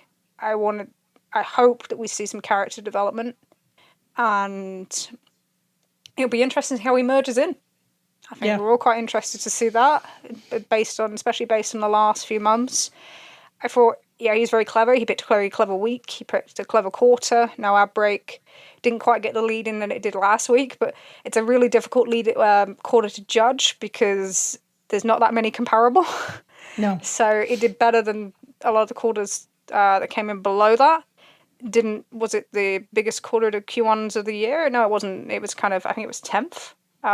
Didn't touch any of the ones pre-March, so there's things for him to be cocky about, but there's also kind of like maybe not quite as much as he normally would be. So it was a very interesting one to judge, but we'll see how he goes. We'll see how everyone else fits in. We'll see who's in the Owen. I'm banned from talking about the Owen until things happen because I've got 20 doomsday scenarios going around my head at all times. I am not allowed to talk about it. So actually, when we get into the lineup next time, we'll talk about that, and we can go into that in more depth and more into Forbidden Door. Yeah. Which, could be interesting, couldn't it? Could be very interesting. Could be very interesting. Yeah. All right, wrap us up before we go down another goddamn hole. That's what she said. Give Leah so much work. Okay, so this has been the Trish and Sarah Wrestling Podcast, and it's insane 5 minutes every now and again today. I am very sorry. We are produced by the wonderful Leah of Tunnel Talk, who goes through all this and gets rid of all our stupidity. So thank you very, very, very much. We are part of the Social Suplex Network. You can find all their great podcasts on your streaming platforms and on their website. And you can join us at the Social Suplex Discord, where we've kind of taken the channel over with football lately. Have you noticed? Have you been waking up and going, what the fuck is going on? I have, actually. It's going to keep happening. But you can join us there, where you can ask us anything. We can have conversations. You can, again, abuse me for supporting Tetsuya Naito, because that's everybody's favourite. Can't have everything. But yeah, please join us there. It's been great interacting with everybody. It's been, just kind of learning as well. Sarah's learning lots about TJPW. You can also find us on Twitter. I'm broken today. It's gone. You can also find us on Twitter. I am at TrishSpears48, TrishSpears48, and Sarah is at Sarah Graps. And you can find our podcast Twitter at Trish and Sarah, at Trish and Sarah. You can also send us questions via email or any other feedback that you wish at trishandsarahpod@gmail.com, trishandsarahpod@gmail.com. We will be back in 2 weeks' time, as per normal. And... well, maybe before then. We'll see. I keep working on something. Yeah. Maybe we'll get Schemes. there. Schemes. Plans. Yeah, trying to land a whale. But we'll see how we go on that one. So until then, I've been Trish. I've been Sarah. And this has been our podcast. Thank you for listening.